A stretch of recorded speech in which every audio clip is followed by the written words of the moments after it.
Ladies and gentlemen, may I have your attention, please?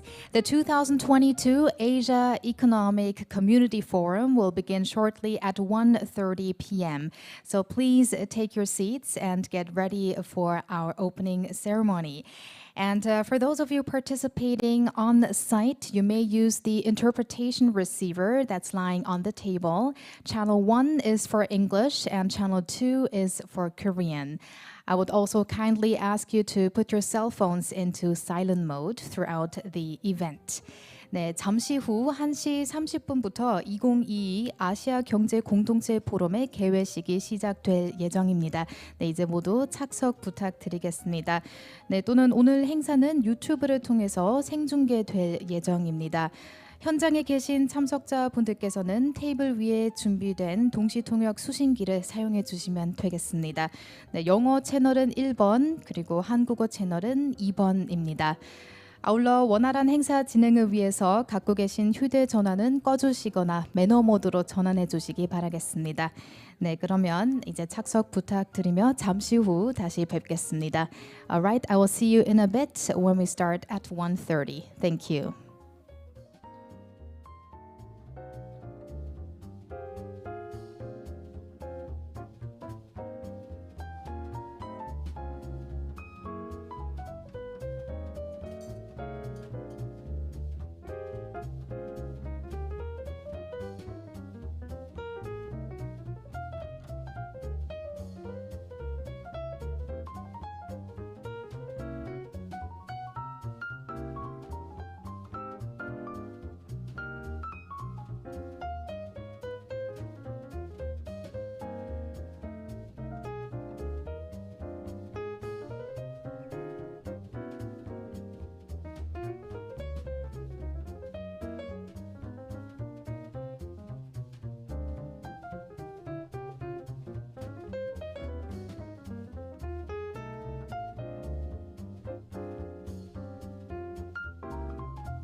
Ladies and gentlemen, our opening ceremony will soon begin, so everyone entering now, please take your seats.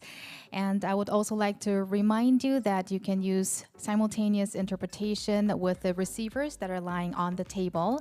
Channel 1 is for English and channel 2 is for Korean. Also, please make sure that your cell phones are turned off or put into silent mode. 네, 잠시 후 행사가 시작될 예정입니다. 이제 모두 자리에 착석해 주시기 부탁드리며 또 휴대전화 꺼주셨는지 혹은 매너 모드로 바꿔주셨는지 한 번 더 확인 부탁드리겠습니다. 네, 아울러 오늘 동시 통역이 제공될 예정인데요. 테이블에 놓여 있는 리시버를 사용해 주시면 되겠습니다. 채널 1번은 영어, 그리고 채널 2번은 한국어입니다. 네, 그럼 잠시 뒤 시작하도록 하겠습니다. We will soon begin with the opening ceremony.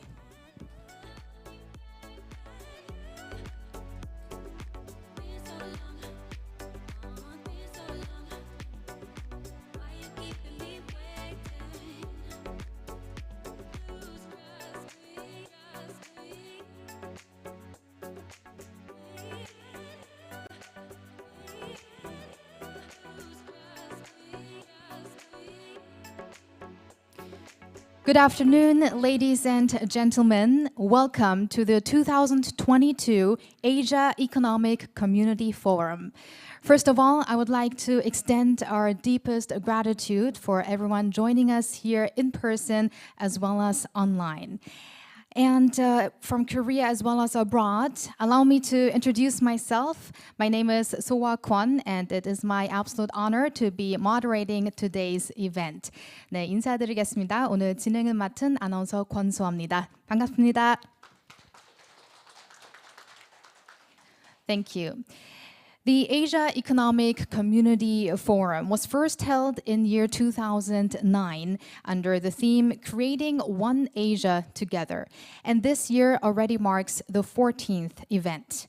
The AECF is a gathering of leaders, experts, business people, and university students from Asia and the world who discuss politics, economy, society, and culture issues with an aim to explore the identity of Asia and the direction for its future development.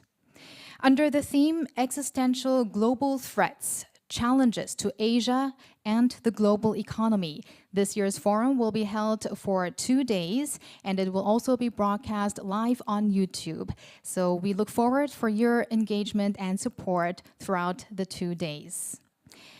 Now, before we officially begin, we would like to observe a moment of silence in respect for the victims of the tragic accident in Itaewon last week. Silence.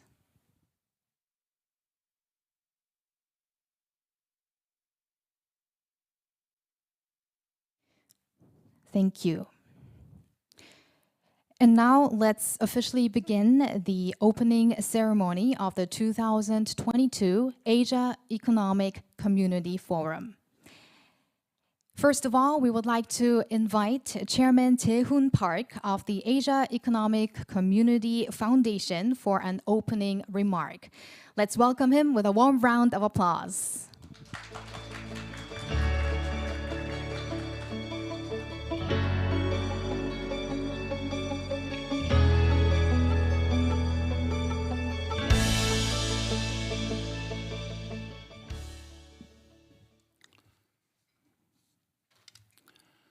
Colleagues, distinguished guests, students, and ladies and gentlemen, good afternoon. It is a great pleasure to open the Asia Economic Community Forum 2022 and to welcome you all once again in Korea. Asia Economic Community Forum is a gathering of leaders from Asia and the world in the fields of academia, politics, and business. It has aims to explore the identity of Asia and the direction for its future development while discussing cooperative measures to form an economic, social, and cultural community within the region. The forum has been initiated by Asia Economic Community Foundation, which was established 14 years ago in 2008 for the goal of establishing the Asian community in the long run. So this year, we are celebrating the 14th anniversary of the establishment of the foundation, and we are holding now the 14th conference of the AEC Forum.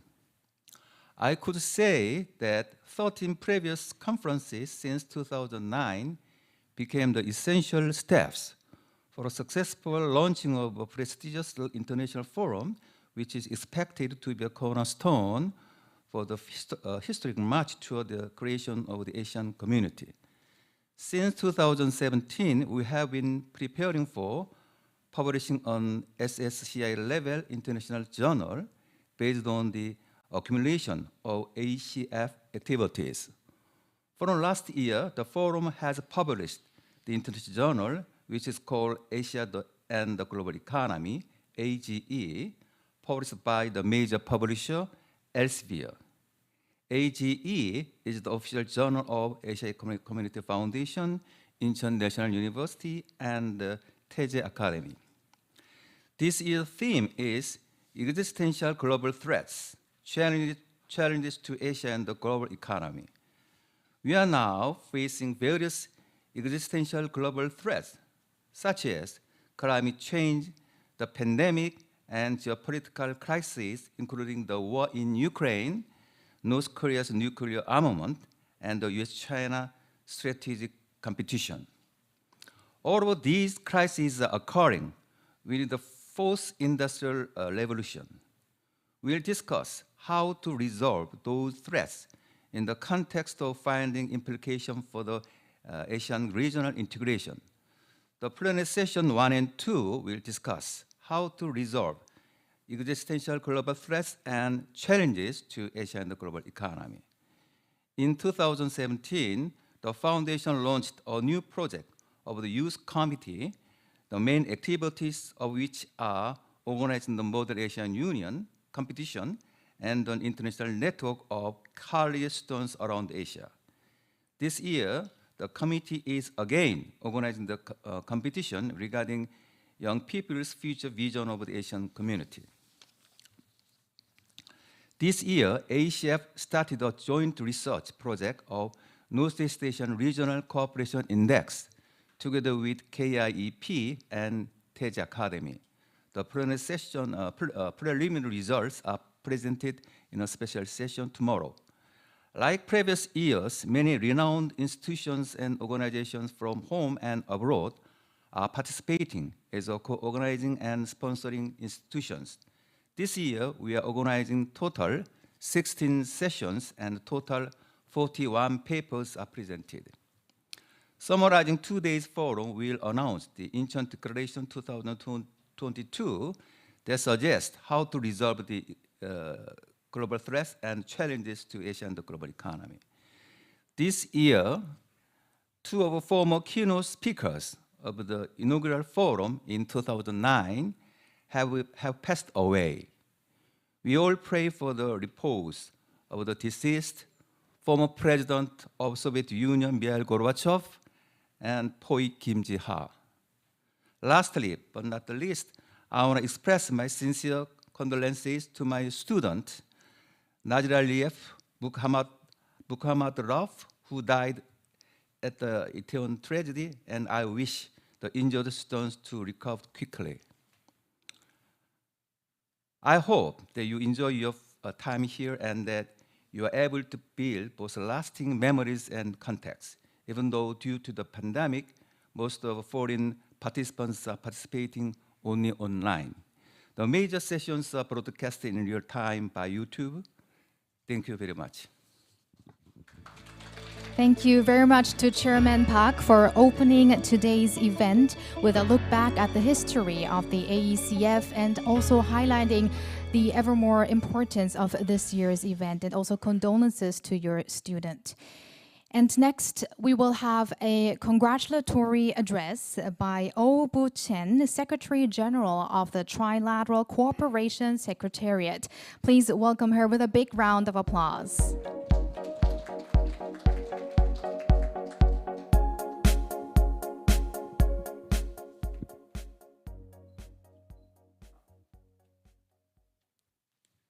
Photos. Thank you very much. Thank you very much, Mr. Chairman, Mr. Park Jae-hong, Chairman of Asia Economic Community Foundation, Mr. Mr. Park Jong-taek, President of International University, and Mr. Lee Hong-chul, Vice President, and also Ambassador Shin Pong-git, President of Korean Council for Foreign Relations. Distinguished speakers, ladies and gentlemen, good afternoon. On behalf of Trilateral Cooperation Secretariat, I would like to extend my warmest congratulations on holding this Asia Economic Community Forum 2022 in a timely and successful manner. It is my great honor and privilege to be part of it. And I want to thank the organizer, the Asian Economic Community Foundation, for your kind invitation and appreciate your efforts in the preparation for this forum.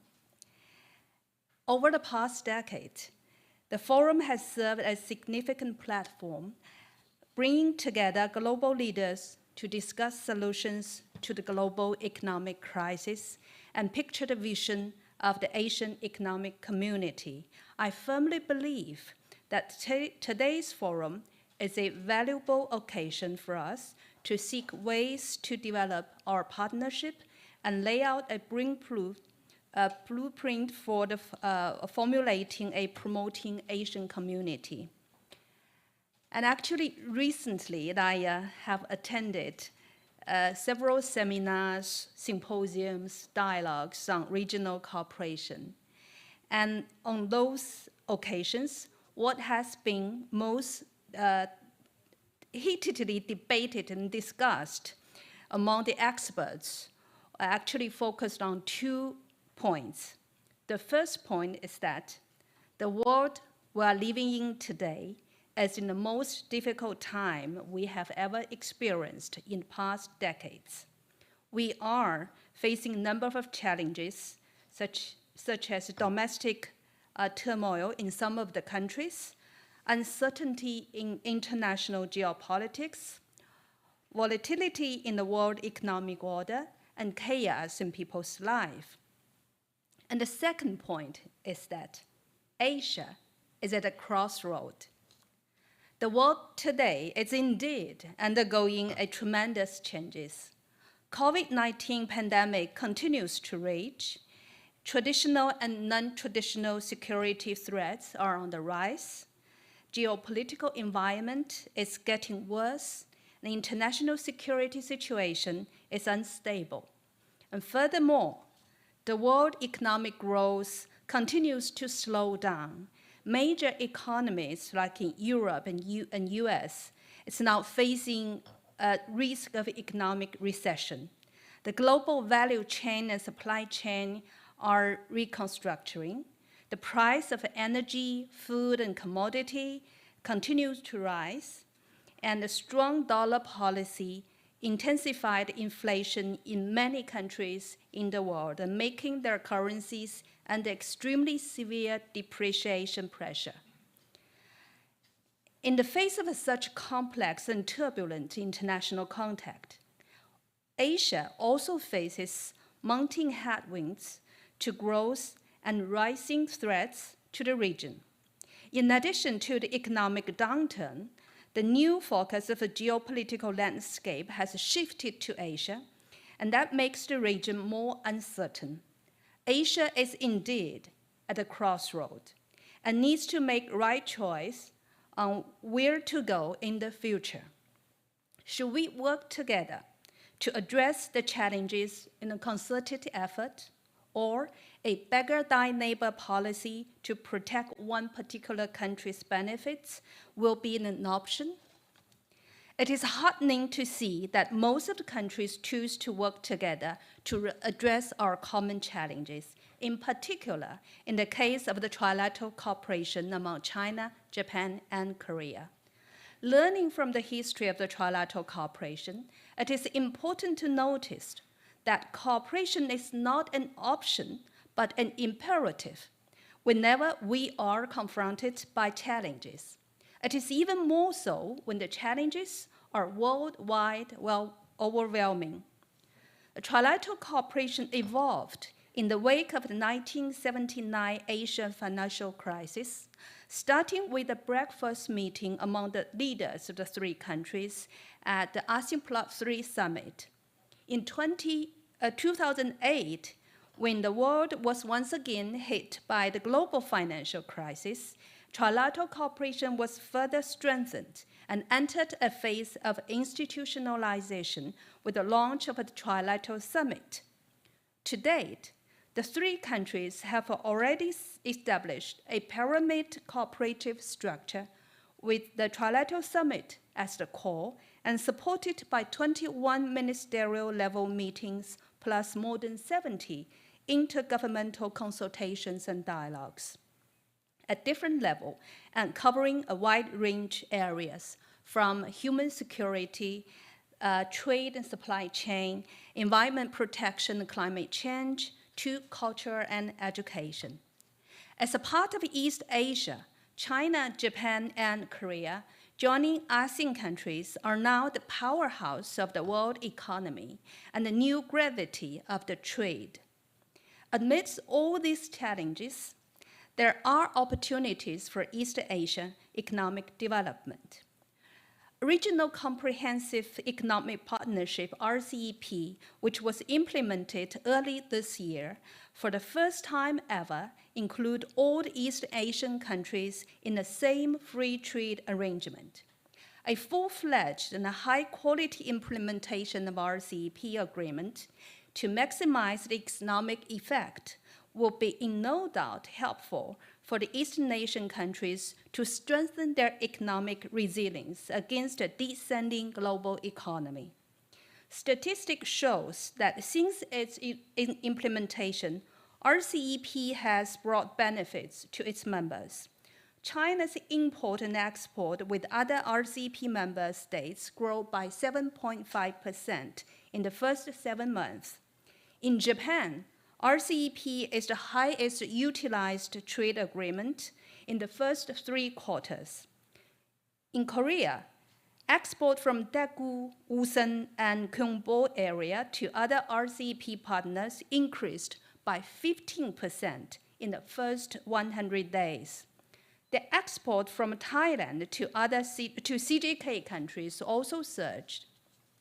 And apart from that, to maintain regional supply chain stability, to overcome disruptions caused by the pandemic and geopolitical interruptions is another key area in Eastern Asian economic development.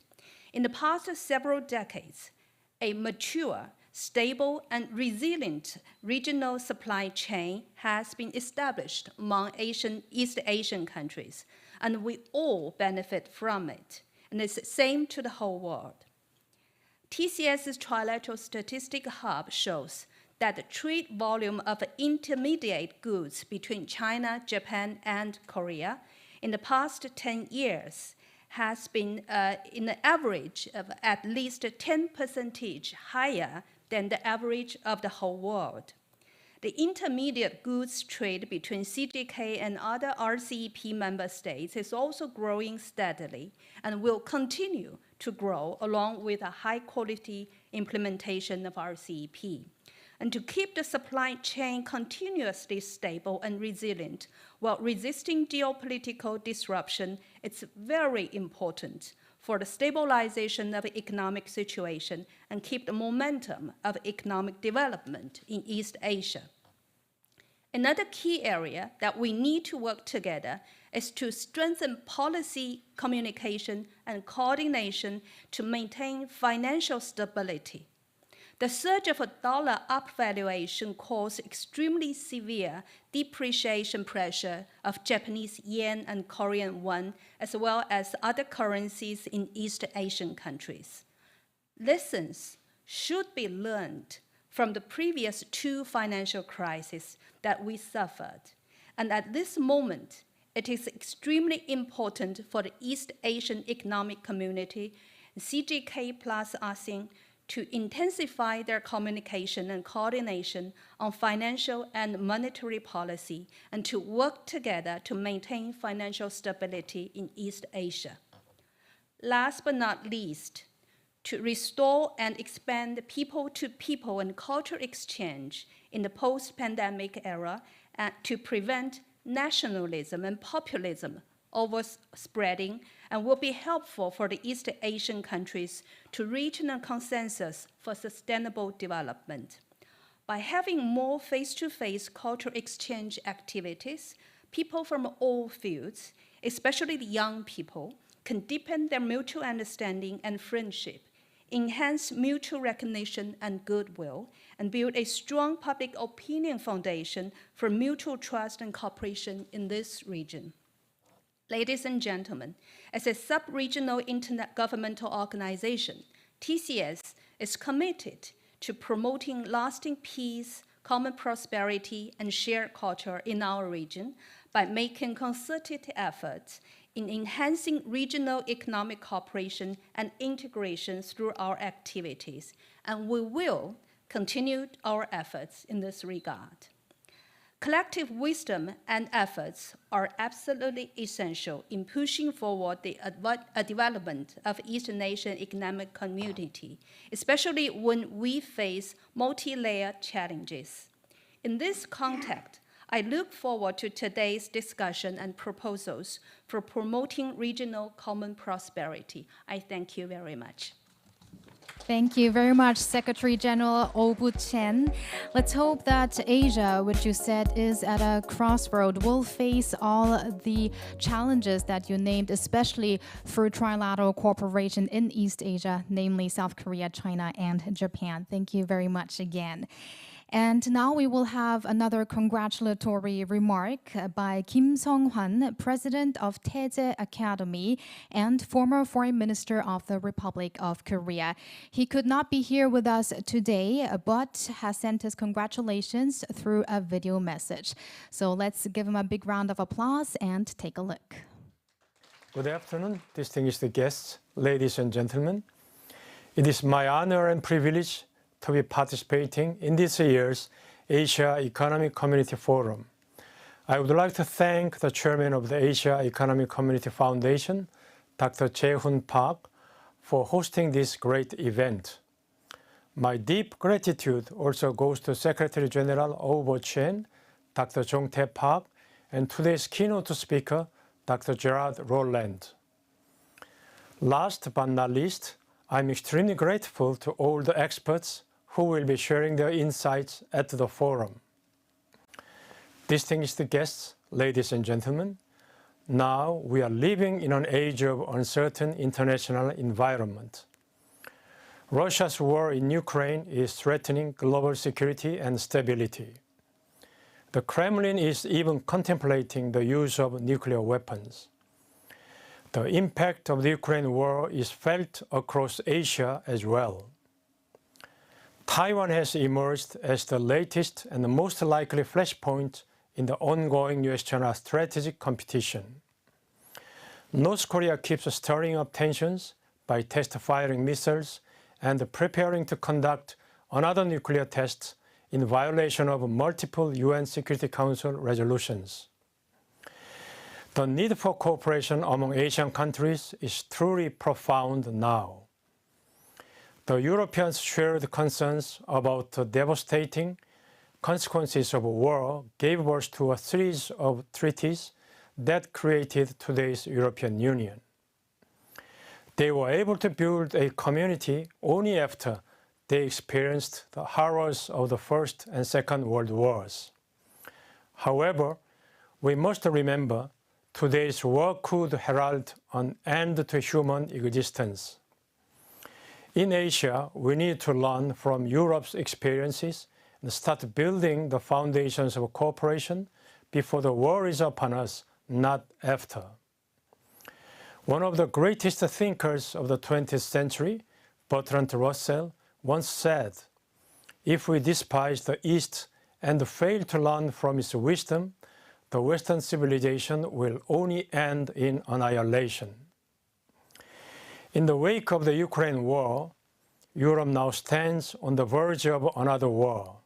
I believe Asia can provide the wisdom and resources necessary to bring peace and stability back to the international community. This is why the Asia Economic Community Foundation can play an important role now more than ever. Under the theme of existential global threats, challenges to Asia and the global economy, we will be discussing a range of topics at this forum that will help us address many of today's challenges. I hope the proposals we come up with will be able to promote cooperation not only in Asia, but also across the globe. 태제 Academy seeks to initiate a series of endeavors to build peace and prosperity in Northeast Asia, one of the world's most volatile regions.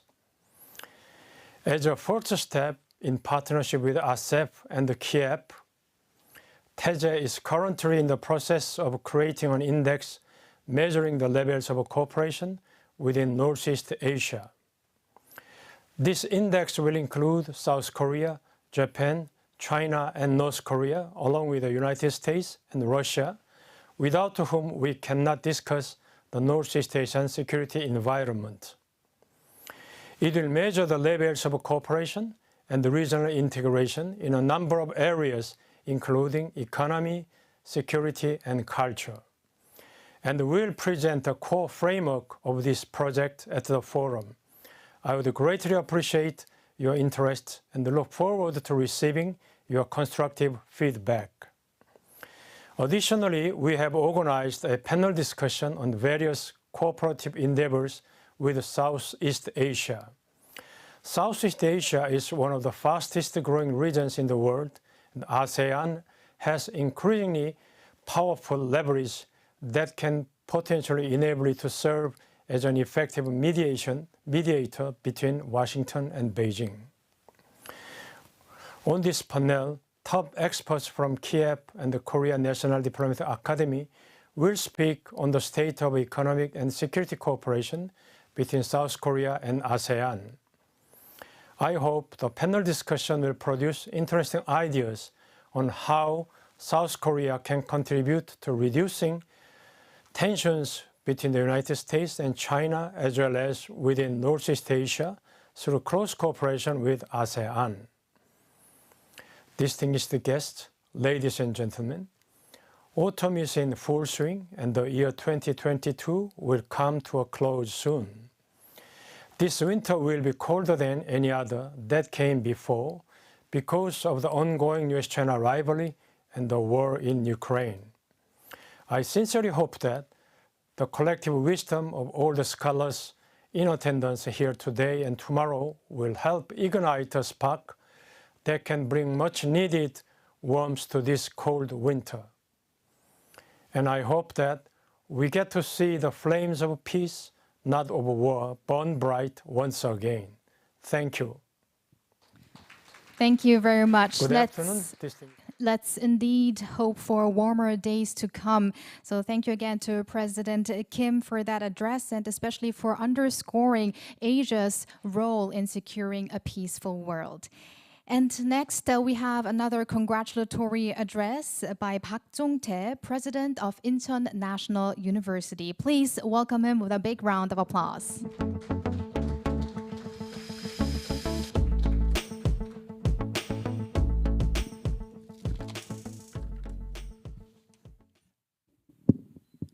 예, 여러분 반갑습니다. 인천대학교 총장 박종태입니다. 우선 지난 토요일 이태원에서 우리 우즈베키스탄에서 온 한국 통상전공 학생이 참사를 당했습니다. 그래서 저희 대학에서 우리 유족한테 그 학생을 운구를 해드리고 또 동생이 한국 통상 1학년이었는데요. 그 학생을 화요일 날 유족한테 다녀오도록 했습니다. 우리 다 같이 이 슬픔을 당한 유족들한테 위로의 마음을 가졌으면 좋겠고요. 그리고 또 같이 있었던 우리 학생들이 한 2명 정도가 경미한 부상을 당했고 또 한 6명 정도가 심리적으로 약간 그런 불안정한 상태입니다. 혹시 여러분들 보시거나 아시고 그러면은 위로의 말씀을 전해주시기를 바랍니다. 먼저 귀중한 공론의 장을 마련해 주신 아시아 공동재단 박재훈 이사장님과 오늘 축사를 준비해 주신 전 외교부 장관이자 태제 아카데미 원장이신 김승환 원장님, 한중일 협력사무국의 보치엔 사무총장님, thank you for 보이친 coming here. 개회식의 기조연설을 맡아주신 버클리대 제라르드 로랑 교수님, 그리고 총회에서 사회를 맡아주시는 신봉길 전 주인도 대사님과 서울대 김병영 교수님을 비롯한 모든 관계자 여러분께 감사의 말씀을 드립니다. 아시아 경제공동체 포럼은 지난 2009년 이래로 함께 만드는 하나된 아시아라는 대주제하에 각 분야의 전문가들이 만나 아시아와 세계 경제의 해난에 대한 문제점을 도출하고 해결책을 모색하는 소중한 시간을 나누어 오고 있습니다. 이번 포럼은 글로벌 생존적 위협, 아시아와 글로벌 경제의 도전이라는 주제로 아시아와 세계가 당면한 정치적, 경제적 문제를 다뤄보고 이를 해결하기 위한 지혜를 모으는 귀중한 자리가 될 것으로 기대합니다. 우리 인천대학교는 지난해부터 아시아 경제공동체 재단과 공동으로 국제저명 출판사인 엘세비에와 함께 국제저널인 에이시아 앤드 글로벌 에코노미를 발간하고 있습니다. 그리고 올해부터 그 뜻을 함께 하기 위하여 민간 싱크탱크인 태제 아카데미도 공동 발간기관으로 참여하고 있는 것으로 알고 있습니다. 우리 대학은 본저널이 세상의 가치를 전달하고 더 나아가 SSCI급 국제저널로서 등재되기를 기대하며 지원하도록 하겠습니다. 오늘 2022년 아시아 경제 공동체 포럼을 통해서 여러 석학들께서 공유해 주실 지혜가 현재의 전 세계적인 생존적 위협하에 동북아와 지구촌 문제 해결에 도움이 되기를 바라며 아시아 공동체 포럼이 인천과 대한민국을 넘어 아시아를 대표하는 포럼으로 발전하기를 기대하겠습니다. 감사합니다. Thank you very much, President Park, for those kind remarks and your endeavors at INU that also help a lot in this forum and cooperation in Asia. And again, thank you again for the opening remark and also the congratulatory remarks by our distinguished participants today.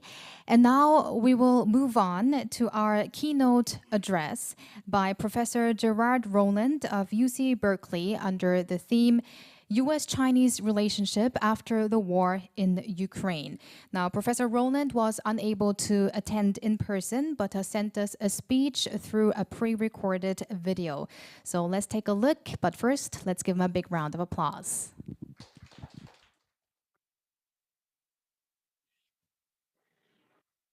Hello, I thank very much the AECF for the invitation, and the title of my keynote is going to be The War in Ukraine and Its Consequences for the International Order and Northeast Asia. So, the war in Ukraine has been recognized by many as one of the last colonial wars. It is between colonialist Russia and its former colony, Ukraine. And what is at stake in this war is truly of a global nature. It is really about the international order itself and about the future of relations between nations. The main reason behind Putin's aggression since 2014 is Ukraine's Euromaidan movement. That was a movement against corruption, aiming to establish a full-blown democracy in Ukraine, together with membership of the European Union. This aspiration in Ukraine has been seen as an existential danger by Putin. Putin also sees the European Union as an existential danger because of the attraction it has in countries like Ukraine, like Belarus, and like Russia itself. So Putin has vowed to destroy the European Union and to go back to an imperialist world order as existed before the 20th century. This is an order based on the so-called realist school of international relations. And who wins in Ukraine will therefore influence the reshaping of the international order. It is also important to reject fake Russian propaganda on the war that is unfortunately extremely widespread. Also, while Xi Jinping has supported Putin in his goal to annex Ukraine, Xi certainly has his own ideas for the international order. And how does the Ukraine war in that regard advance Xi's positions? So, first of all, let me state what the Ukraine war is not about. The Ukraine war is not about Putin defending against NATO enlargement. If we look back at history, Ukraine was actually repeatedly refused access to NATO. So there were several demands, at least since 2014, and it was repeatedly refused. And the main reason was for Western countries to try to appease Russia. Whether this was the right decision or not can be debated, but I'm not going to talk about that. By the way, NATO was, after Putin's aggression, NATO was enlarged to Sweden and Finland. And this is directly as a consequence of the Russian threats. So it's not the NATO threat that leads to Russian aggression. It's the Russian aggression that needs to demands to become part of NATO. And indeed, this Russian threat is the main reason behind the demands of all former Soviet satellite countries that wanted to enter NATO, and this includes, countries from Central Europe, like Poland, Czechia, Slovakia, Hungary, including even in the South Central Europe, like Slovenia, but also the Baltic countries. So all those countries wanted to enter NATO precisely because of their experience of the Russian threat. And those countries experienced Soviet imperialism to a certain degree in their history, either because of the domination or because of outright aggression by the Russian army. And so they deeply understand the Russian imperialist threat. The Ukraine war is also not about the protection of Russian speakers in Ukraine.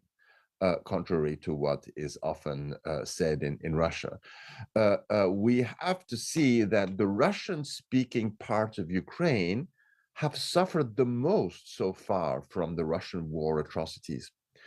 Mariupol, that has been completely bombed to the ground, has been mostly a Russian-speaking town, and many parts of eastern Ukraine, parts of southern Ukraine, where so many atrocities have been taking place in recent months under Russian occupation, those are in general Russian speaking.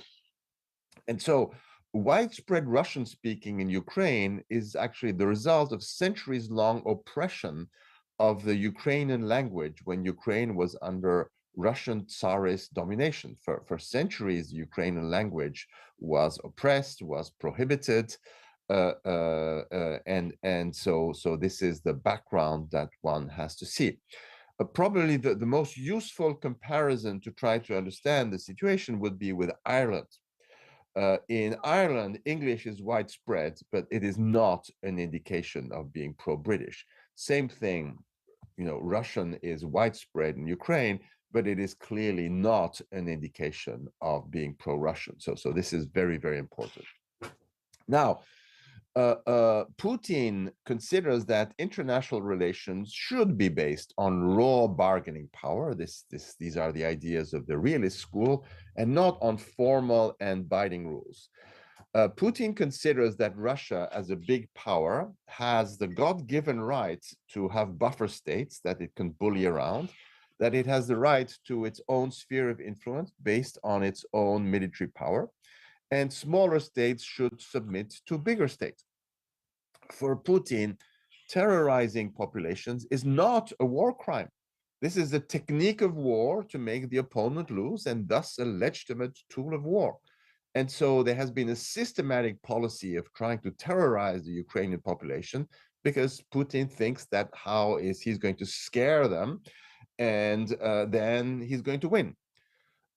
So these are Putin's ideas, and all the rest he considers Western hypocrisy.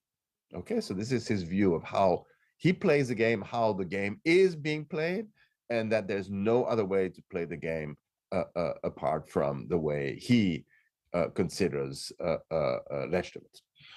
Now, accepting Putin's claims on Ukraine means accepting his claim on the international order and to return to a 19th century diplomacy. Why is that a wrong idea? This is fundamental in my talk. For most of history, the world was dominated by empires and competition between empires. The end of World War I signaled the beginning of the end of traditional empires with the collapse of the Austro-Hungarian Empire, the Ottoman Empire, the German Empire, and the Russian Empire. The British Empire collapsed later after World War II with decolonization. The Russian Empire itself was replaced by the Soviet Empire after the October Revolution, which also collapsed in 1991. And in the aftermath of empires, we have seen the formation of nation states, some of these nation states being democratic, others not being democratic. So, as the role of empires has been declining, the role of nation states and mostly of democracies has been increasing. And so today's world still features a combination of these three regime types across the world. How do empires, nation states, and democracies coexist? Are there specific common traits to empires that differentiate them from democracies? Do democracies have specific common traits that are different from those of empires? And what about nation states? These questions are not only academic, but they have great policy relevance and will continue to do so in the 21st century. They are actually at the heart of the war in Ukraine and of all its international repercussions. So let me talk briefly a little bit about the general characteristics of empires, nation states, and democracies, and then we'll discuss the consequences in terms of that framework. Empires are generally large territories under autocratic regimes. They mostly grew out of what is called territorial states, like Persian Empire or the Chinese Empire. Less often, they grew out of city-states. This was actually the case of the Roman Empire growing out of Rome as a city-state. Empires have an innate tendency towards territorial expansionism. Rulers of empires are indeed interested in territorial expansion up to the point where the marginal benefit of expansion equals its marginal costs. So there have been theories about this, in particular by David Friedman, but let me move on. Benefits of expansionism include taxes on land and land revenue, taxes on trade when you conquer more territories. Note that land is much less tax elastic than trade, so land is absolutely key here. And empires have always typically been what we call extractive states, using tax revenues from its expansion to fund the army, the police, private goods of the emperor, such as palaces, tombs, imperial administration. The costs of expansionism are mostly the costs of defense against the invaders, but also against possible internal revolts. Expansionism is a dominant strategy for empires as long as the marginal costs of additional territories are smaller than the marginal benefits. A larger empire also has, everything else equal, a military advantage over smaller neighboring empires, whether this is an advantage whether in offense or in defense. empires played a huge role in the antiquity and regularly clashed with each other throughout the world. The age of colonialism between the 15th and the 20th century was also an age of competing colonial empires. So, given the drive towards expansionism, empires do not seek to, in general, do not seek to achieve ethnic homogeneity.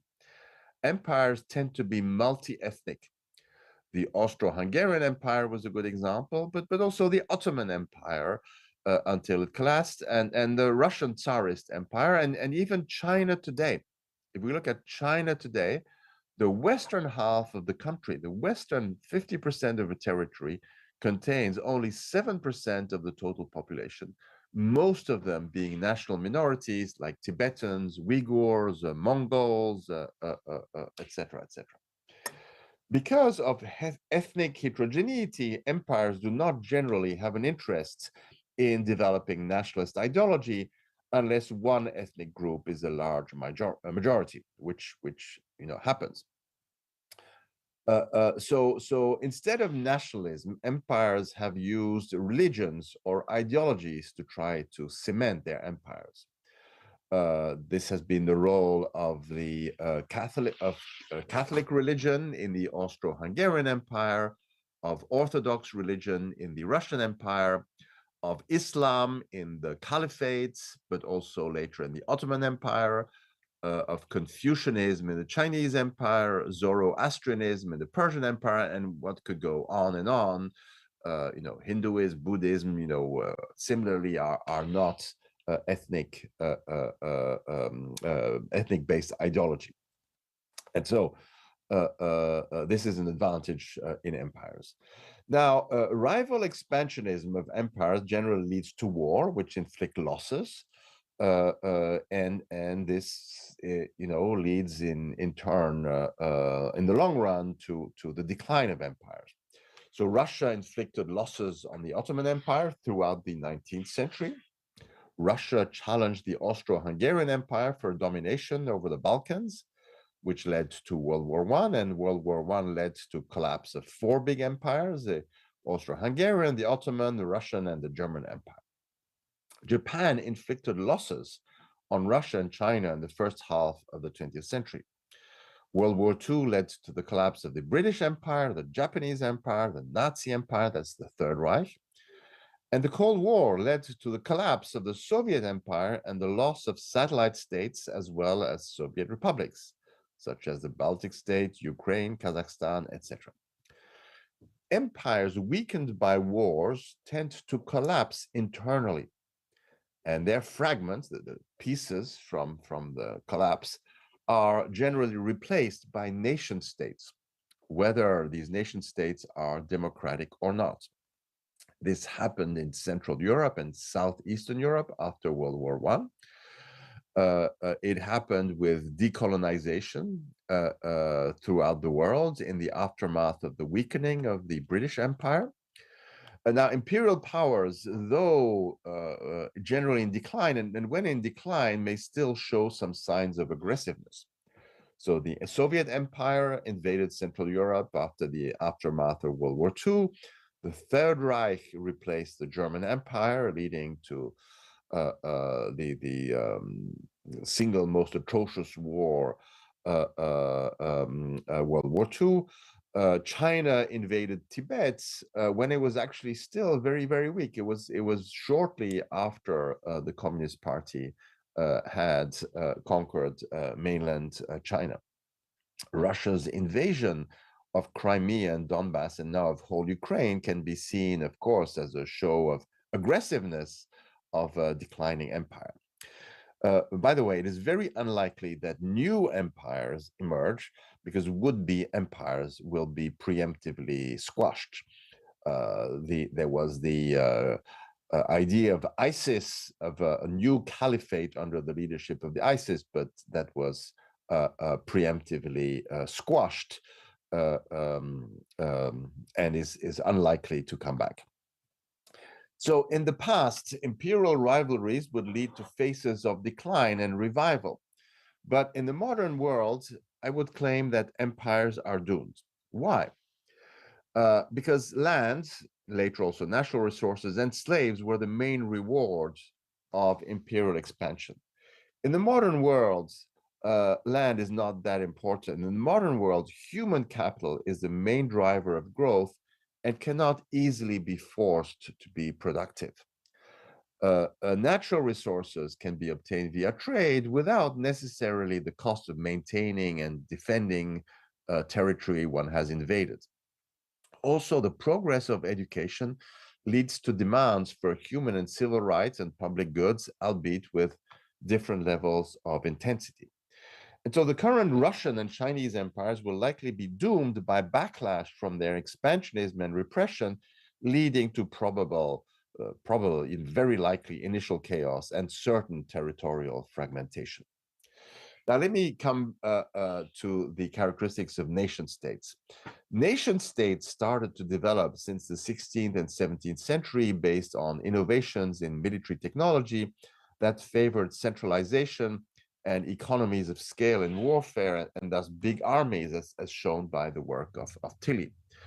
Nationalism developed mostly since the 19th century, encouraged greatly by the development of national literature.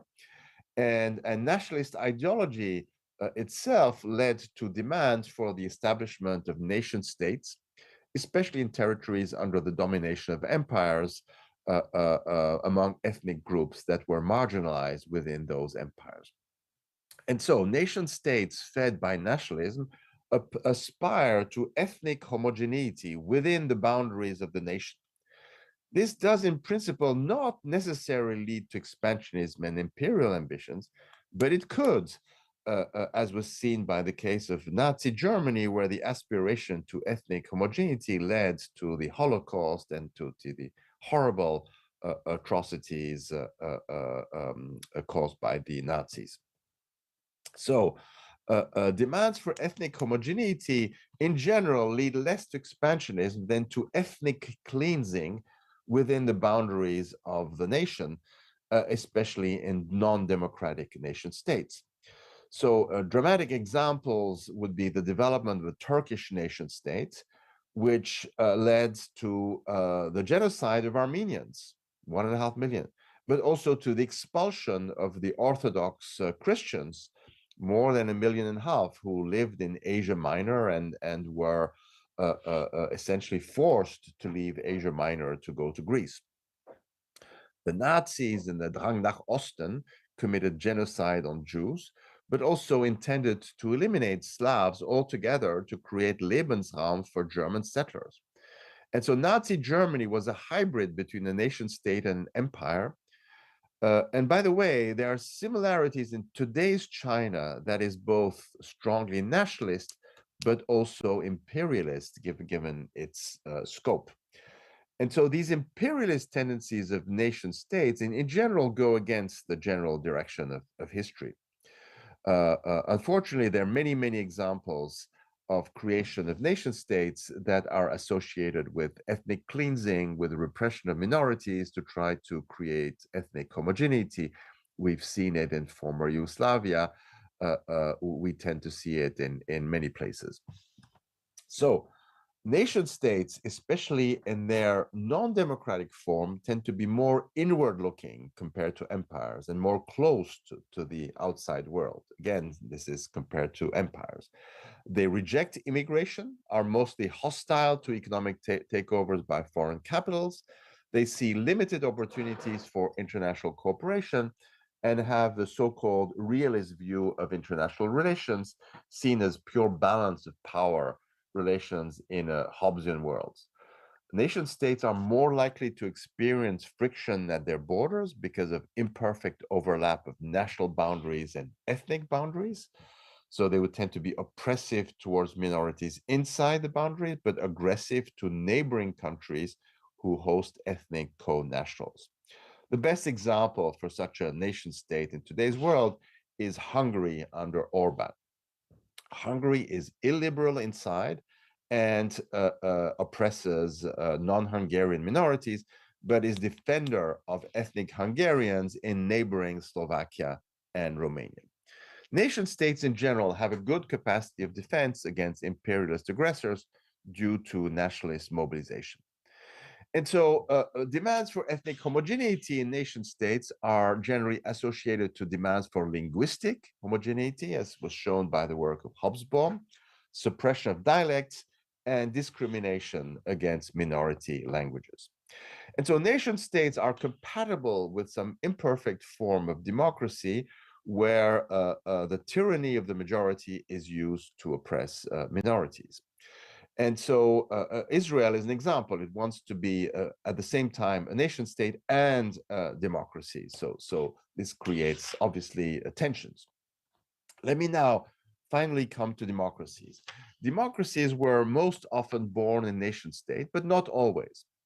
The UK was still an empire when democracy was introduced, and the UK is not a nation state and contains different nations and ethnic groups. Italy was composed of city-states throughout its history until it became a unified nation. Because of this tradition of city-states, ethnic groups within Italy were never well defined, in contrast to the notion of citizenship. And this tradition of citizenship taken over from Roman civil law is not based on ethnicity, but on rights and responsibilities of individual citizens. So from that point of view, citizenship is a better basis for stable democracy than national identity. Now, even in democracies, common language helps reach economies of scale and public good provision, whereas multiple languages can create diseconomies of scale due to duplication. Most democracies have a dominant language, and multilingual countries often face tensions. And these tensions are usually reduced by having federal or confederal institutions whenever geographically possible. So another characteristic of democracies is that democracies tend to redistribute. This is an inevitable feature of democracies, that its institutions tend to produce redistributive policies to reduce inequality. It has been shown by my own work and that of others that these redistributive features of democracies can lead to secessionist tendencies, as certain territories may choose to bear the cost of secession to try to reduce redistributive taxation that would benefit other regions. Secession is not automatic given the cost of secession, but often leads to forms of federalism or confederalism. What's interesting here is that as empires have a natural expansion drive, democracies tend to have tendencies towards secession, not towards expansion. So democracies indeed are much less expansionist than imperialist or nation regimes or nation states. They are more inward-looking with infighting, but has this tendency towards secession. Democracies have also another tendency which is important today, which is tendency towards appeasement when other democracies are under attack by imperialist powers. This was the case before World War II, but has also been seen with Russia's invasion of Ukraine since 2014. And so these tendencies towards appeasement, especially from various European countries, are not just a mistake. It's an intrinsic features of democracies. There was an important slogan before World War II in France: "Why die for Danzig? Why should the French fight in Poland, where Poland was being beaten by the Nazis and the Soviets?" And so this tendency towards appeasement makes democracies look weak. And this encourages further imperialist aggression. So democracies tend to react late to such aggression of other democratic countries, but imperialist powers then make the fatal mistake of underestimating the will to defend freedom within the national borders. We can see it in Ukraine today. This is the biggest, probably, underestimation by Putin in this war, is of the resistance of the Ukrainian people. And this is a general tendency. As much as democracies can appease, once aggressed, they will defend themselves very aggressively. So democracies, nevertheless, are the best basis for international cooperation with other democracies. They have other advantages. in terms of protection of human rights, techno-autocracies, solution to what is called the capital levy problem, but I don't have time to talk about that. And so here in this table, you see a little bit an overview of what I have discussed in terms of the tendencies of empires, nation states, and democracies, their tendencies towards expansionism, ethnic mix, ideology, the type of public spending favor, the source of the growth, the degree of openness to trade, immigration, foreign direct investment, domestic defense capacity, defense solidarity with other countries, and vulnerability to secessions. So now, the challenge is about the coexistence between imperialism and democracy. And this is one of the most difficult questions of our time, especially given the aggressive assertiveness that we see from Russian and Chinese imperialism.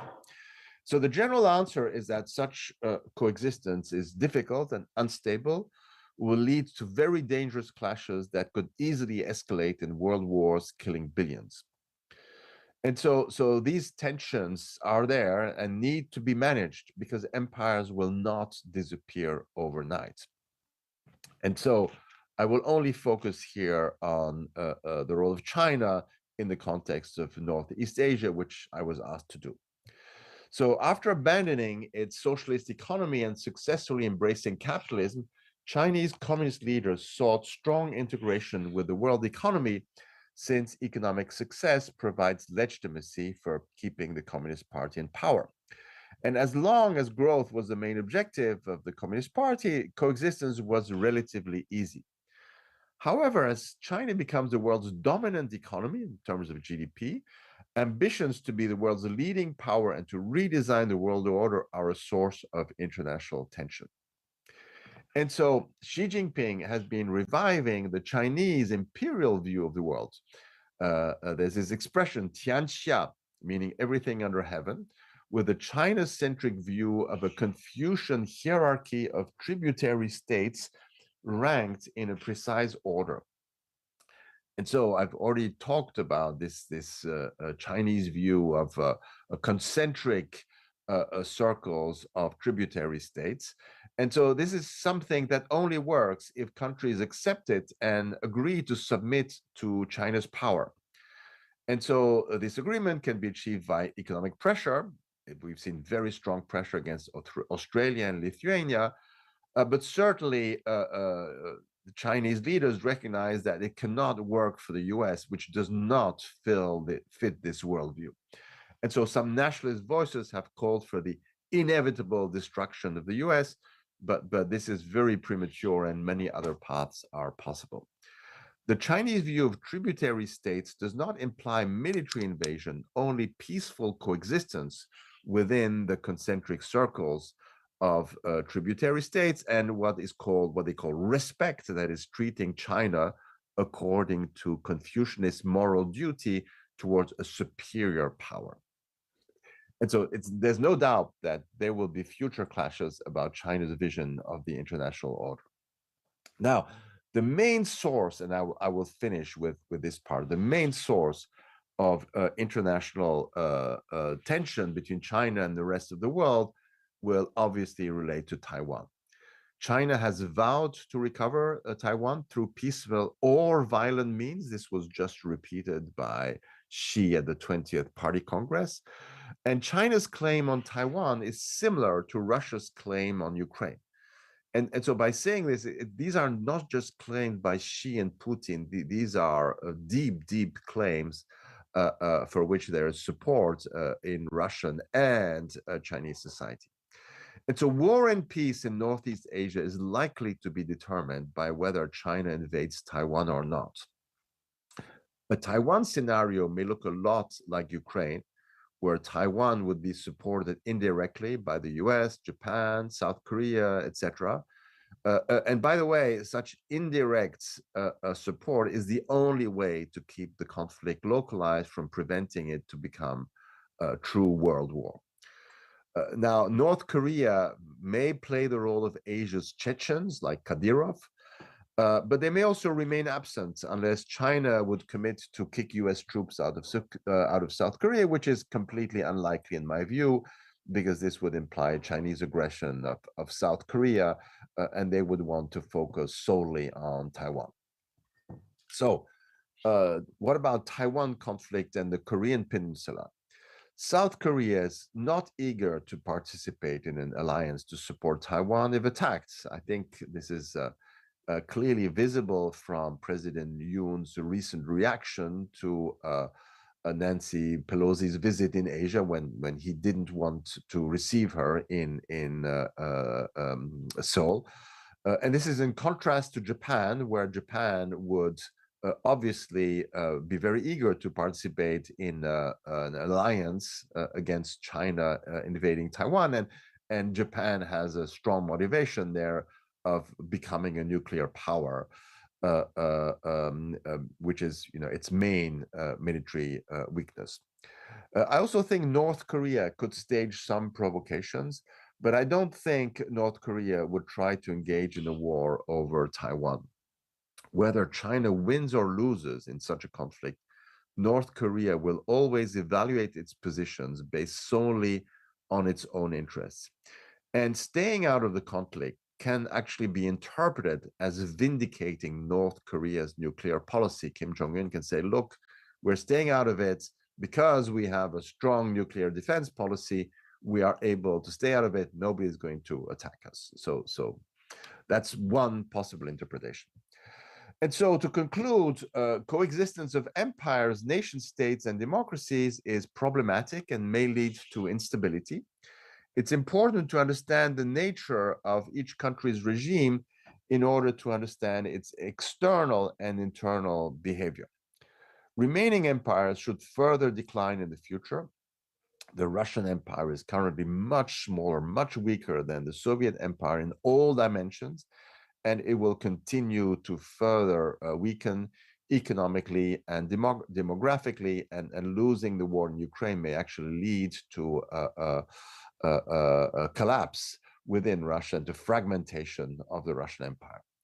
The Chinese Empire, in contrast, is in expansion mode, but it is facing huge costs of maintaining the empire in Xinjiang, in Tibet, in Inner Mongolia, Yunnan, Ningxia, provinces. Moreover, the costs of invasion by communist empires are higher than for traditional empires. So absorbing Hong Kong is already proving very costly. Absorbing Taiwan may prove to be a tipping point. China is still militarily inferior and facing many major demographic challenges that are going to lead to a significant population reduction in China. And so to conclude, despite the major uncertainties we are facing in the world right now, it would seem to me that in the future, a world of small democracies building supranational institutions to regulate their relations on the basis of commonly accepted rules and threats from empires seem to be the path of the future. It's happening already in Europe. I hope it could happen in Asia, and in particular in Northeast Asia. And while facing empires, democracies need multilateral commitment devices to defend each other, like NATO, because they need to fight against their natural tendencies towards appeasement when others get attacked. And so only such multilateral commitment devices may help democracies fight against empires in an age of declining empires. Thank you very much. Thank you to Professor Gerard Roland for that keynote speech. And he gave us a deeper look and understanding of the Ukraine war through various concepts since the past. And with that, touched upon what's expected in US-China ties post-Ukraine war period, and definitely gave us a lot of thought for food for thought, that is.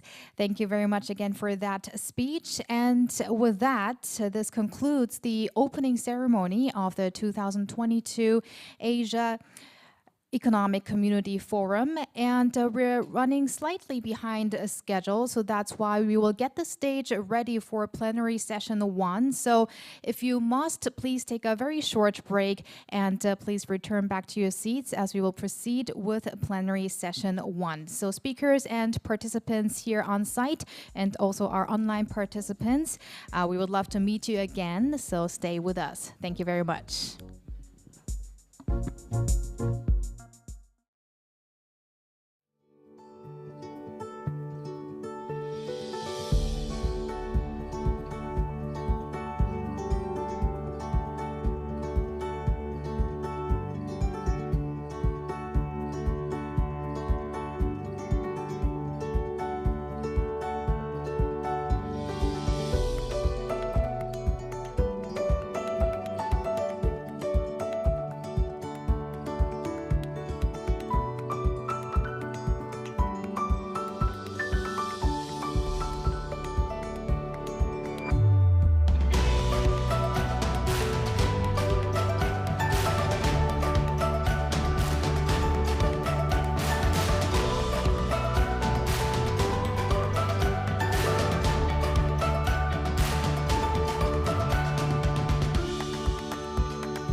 Ladies and gentlemen, we are now about to proceed with our program, so please take your seats and get ready for plenary session 1. All right, ladies and gentlemen, if you're now all seated, we will now begin with plenary session 1 of the 2022 Asia Economic Community Forum. The theme of this session is existential global threats, challenges to Asia and the global economy. Now, allow me to invite the moderator of this session, former Korean ambassador to India, Shin Bong-gil, and our panelists onto the stage. They have already gotten onto the stage, and our panel members are Professor Choi Ji-nu of Hanyang University, and we also have Professor Lee Ho-chol of International University, and Professor Chun Hae-won of Korea National Diplomatic Academy. Also, we're going to be joined by Kai Ho, professor at Griffin University, online. So now I will turn over the microphone to our moderator, Ambassador Shin, and let's welcome them with a big round of applause.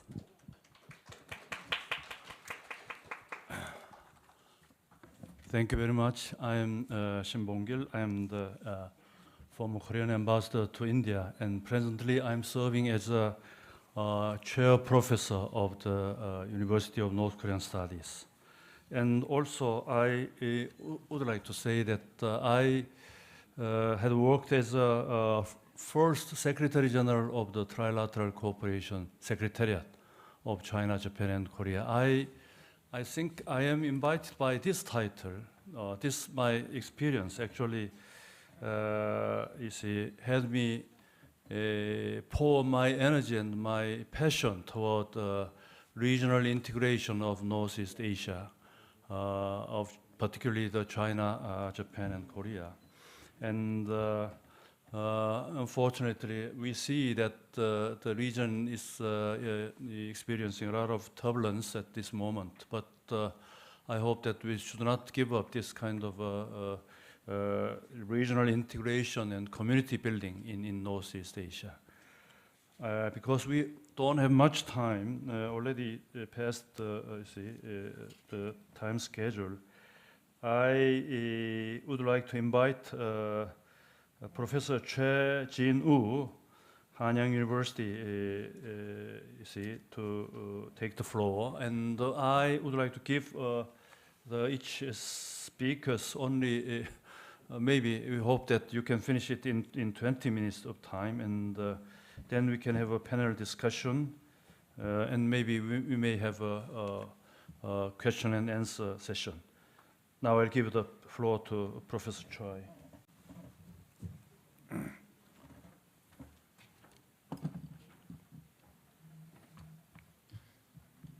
Okay, thank you, Ambassador Shin. And I would like to thank the organizers of this event for giving me an opportunity to share my thoughts on the topic that I will talk about today. Okay, my presentation today will take a three-layered approach, dissecting Europe's choice into three layers. Faced with intensifying rivalry between the US and China, the first thing Europe has to make up its mind on is what kind of international order it prefers to be placed in.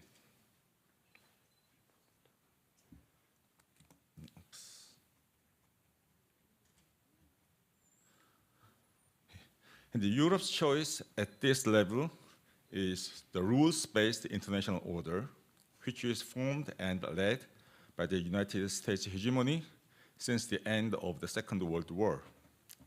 The second choice that Europe is to make is with whom it will be teamed up to preserve the rules-based order it prefers. For now, the United States is Europe's choice. The last choice, the layer 3 choice for Europe, concerns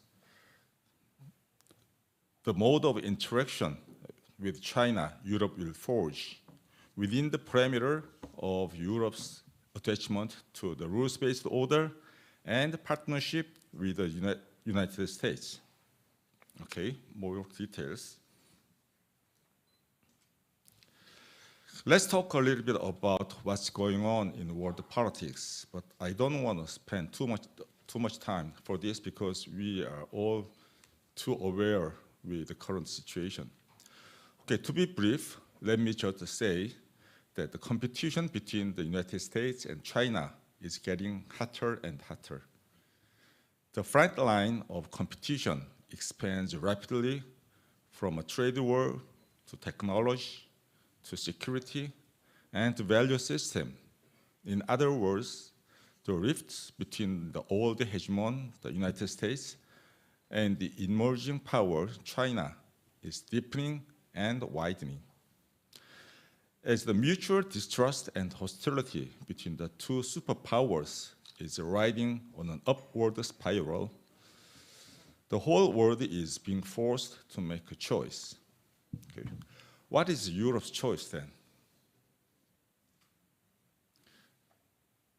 Europe's first choice is about the international order it would like to live in.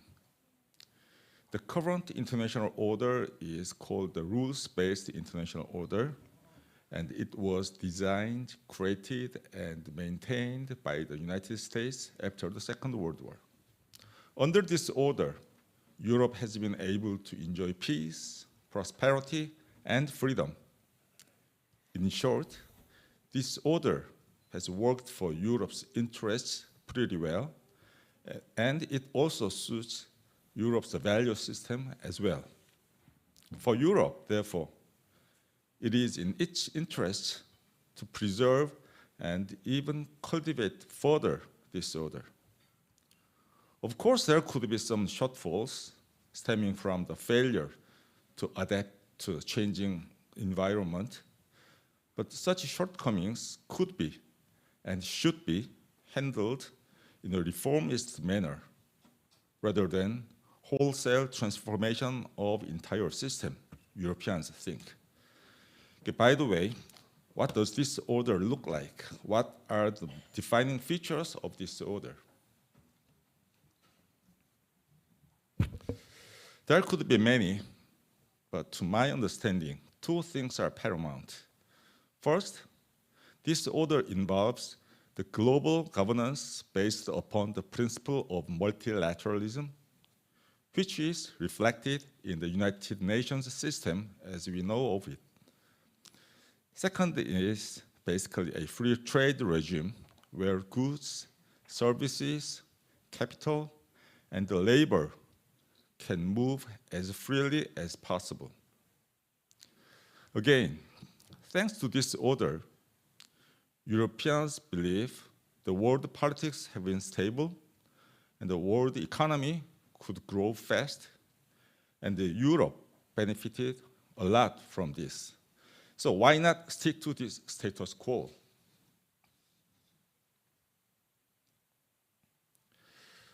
Okay, now, Europe's choice at the second layer. This choice is, in essence, about the methodology of preserving the rules-based order. That is, the question of how to maintain it or prevent it from being disrupted. Can this be done alone by Europe? Or would it be better to team up with somebody?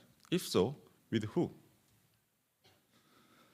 Going it alone does not seem to be a viable option for Europe because Europe is simply incapable of doing it for a number of reasons, above all, for the lack of willingness and for insufficient actorness. So the strategy of autonomy is out of question. And then Europe has two options under the category of strategy of partnership. Options are the United States and China. This is not an easy choice, as it seems, because Europe is torn between alliance commitments to the United States and economic engagement with China. So what is Europe's choice between the two? As we all know, Europe's choice is the United States. But again, we cannot take this for granted because Europe has very, very bad memory about the Trump administration. Perplexed, disappointed, and infuriated by the aberrant foreign policy practice of the Trump administration, European Union even named the United States as a threat to Europe, along with Russia, China, and terrorism. But since Joe Biden came into power, the relationship between Europe and the United States is back on normal track, although there could be some lingering suspicion on the part of Europe about the possibility of a second Trump or third Trump to show up again. Anyway, the evidence that Europe is taking sides with the United States abound.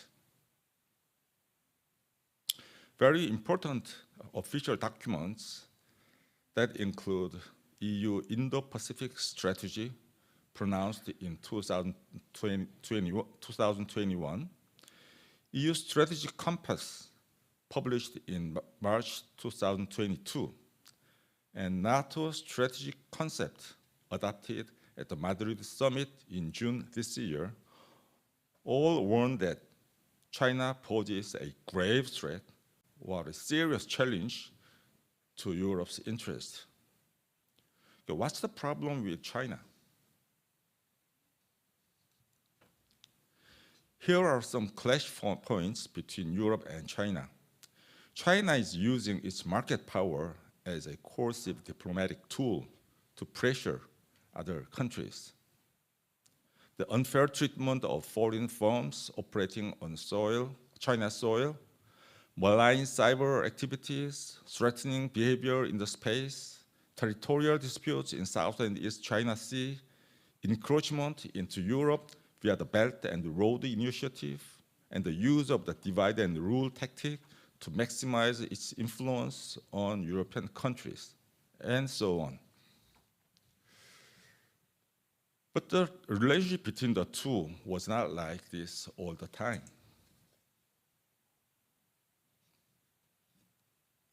There was a golden era in the relationship between Europe and China. An article published in the weekly magazine, Economist, describes it like this. Chinese interests in the EU hit a peak in 2003, at a moment when it looked as if the Union was getting a constitution, a foreign minister, and a full-time president, and was defying America over the invasion of Iraq. But since then, the relationship continuously has soured for a number of reasons. China does have grievance to Europe. A notable example is the failure of Europe to lift an arms embargo imposed upon China in the aftermath of the Tiananmen Square incident in 1989, which China regarded as Europe's subordination to the US pressure. For Europe's part, there are many reasons, including differences in value system and diverging economic and security interests. Besides, I would like to emphasize two things in particular. First, the prospect for Chinese economy, which is not very rosy. I'll talk about this later. And second, China's public endorsement of and assistance to Russia's war in Ukraine.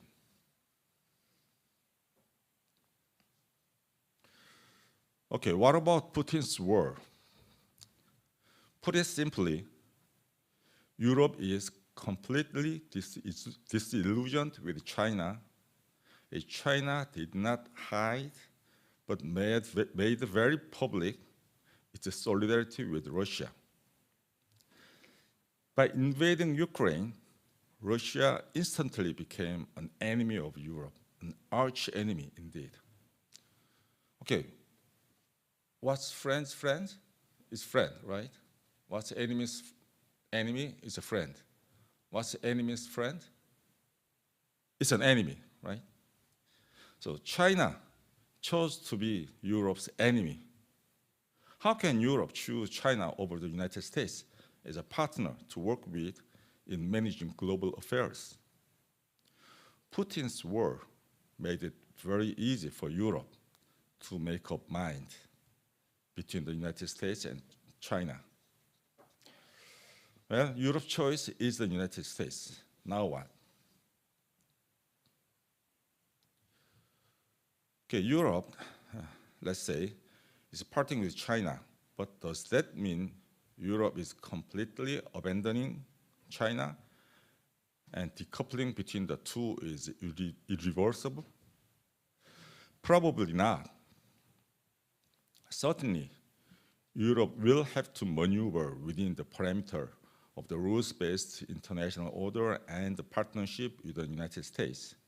But outright hostility to and distracting decoupling from China is only one of multiple options available to Europe. What other options does Europe have? What factors will determine which option Europe goes for? There could be other factors, but I would like to focus on two of them: China's economic performance and China's foreign policy. China's decent economic performance would be a powerful pull factor for Europe, while China's hardline foreign policy would be a formidable push factor. The combination of the level of China's economic vitality on the one hand and the intensity of China's revisionist tendency on the other will be a decisive factor that affects Europe's attitude and approach toward China. This 2x2 table shows what Europe's China policy would look like in 4 different situations. First, cell number 1, when China's economy is in limbo and China's assertiveness in foreign policy continues, Europe is likely to distance itself from China and the decoupling would accelerate. Second, when China's economy looks good, but China's foreign policy is still hawkish, Europe will have a hard time deciding what to do because China is perceived as a threat, but it also offers very tempting economic opportunities, especially for firms. Some kind of hedging strategy could be sought after, and the relationship with the United States could be strained. The third, if China's economy keeps slowing down, but China's foreign policy turns dovish, Europe would have some incentive to improve relationship with China, but would not be very eager to do so because not much economic benefit could be expected. But even if China's economy stagnates or even shrinks, it is still a vast market, so that European firms might want to restore economic activities in and with China. So some limited improvements is expected. Fourth, if China's economy does good and its foreign policy becomes more moderate, then Europe might want to stop further decoupling and try to take advantage of the opportunity China's newly invigorated economy and the changes in foreign policy orientation offers. But there could be lingering suspicion about China's ulterior motive to earn more time to rise again. So Europe might not be very warm-hearted about the improvement of bilateral relationship, but firms will be eager and willing to change the tack and go back to business as usual with China. So there could be some attrition between public authority and private sector. Okay, some afterthoughts instead of conclusion. Taken together, Europe's approach to China could tend to be more flexible than the US due to the factors like sheer physical distance, the less feeling of urgency, less stakes in the Indo-Pacific, and the economic stakes some EU member states like Germany have in relations with China. Such a discrepancy will keep creating the needs to manage and adjust the differences between the partners of the Atlantic Alliance. In addition, there could be some gaps as to China's policy between public authority and the private sector, in that public authority is likely to have inertia in pursuing China policy once it is decided upon. But private sectors will be more agile in responding to changes in the environment. All in all, Europe's China policy is more likely to vary depending on the changes in Chinese economy and foreign policy, and is not likely to be friction-free due to the enduring differences between Europe and the United States, and between public authority and private sector. Okay, this is all for today. Thank you very much.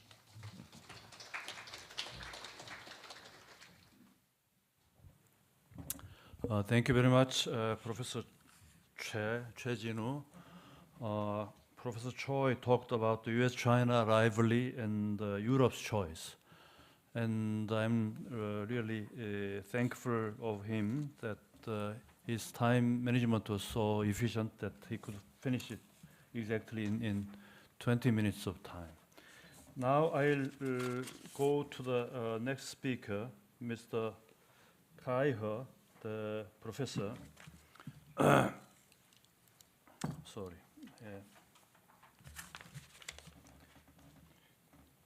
Griffith University of Australia, and he will speak about new international order after war in Ukraine, focusing on U.S.-China relationship.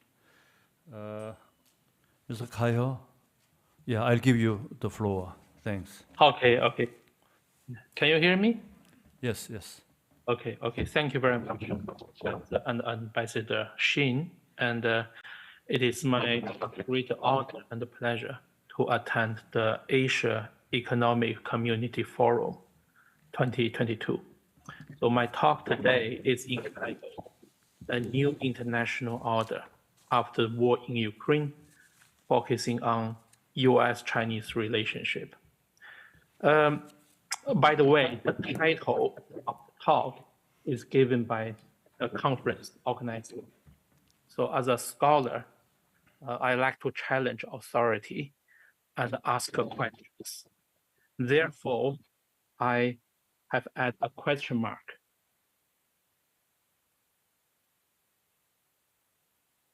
I have added a question mark to the title. So it means my talk today is not to describe what the new international order is, but to question whether we are going to have a new order after Ukraine war, as well as the impact of U.S.-Chinese relations.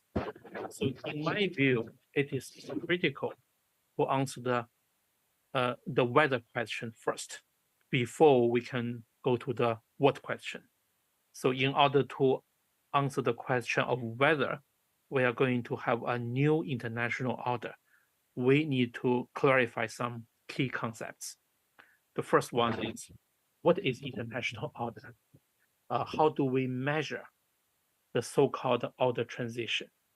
So empirically, how will the U.S.-China competition impact the potential order transition?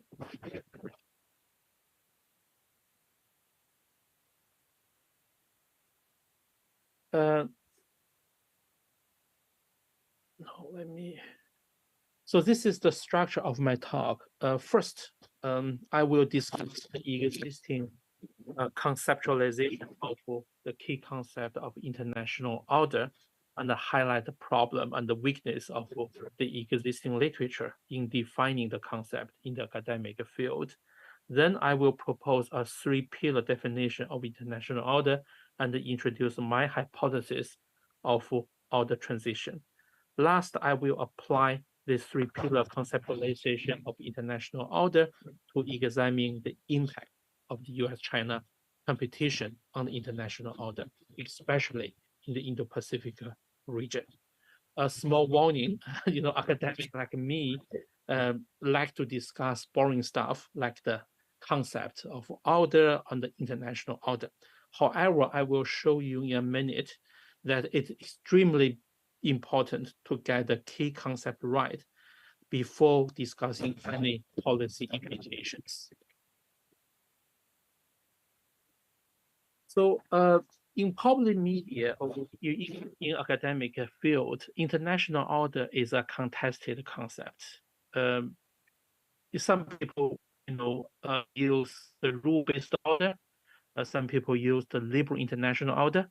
In IR theory, different schools of thought have different definition of international order. So in a realist world, as Joseph Nye pointed out, the so-called international order equals to international system, which is defined by material capabilities among states. Some realists suggest that international order is a means for country to attain desirable goals to fulfill their material interest. For liberalism or for liberals, an international order is a function of rules and institutions. Like John Eckenberry highlight the functional role of rules and institution, which facilitate the creation of a functioning political system among states. For liberals, those rules and institutions embedded in the order have an independent function in governing interstate relationship. It is why Eckenberry famously contends that the US hegemony might decline, but the liberal international order will sustain. For constructivism and the English school, they highlight the role of norms, ideas, and values. As one constructivist, Jeffrey Lee Grohl, points out, international order is made by national ideas. So is it unmade. So therefore, it's understandable, it is understandable different scholars have different views on international order. However, the problem of people use different definition to define international order is to cause some analytical problem in the study of potential order transition. For example, with China's rise, one of the most popular debate is whether China is a revisionist state or a status quo power. For realists, the mere power transition in the international system will be counted as an order transition. So it is why no matter China is a democracy or not, China's rise is widely seen as a major challenge to the international order because they define order as a power distribution in the system. For liberals, China has benefited from the liberal international order. Therefore, China's rise will not change the international order, although it might terminate US hegemony.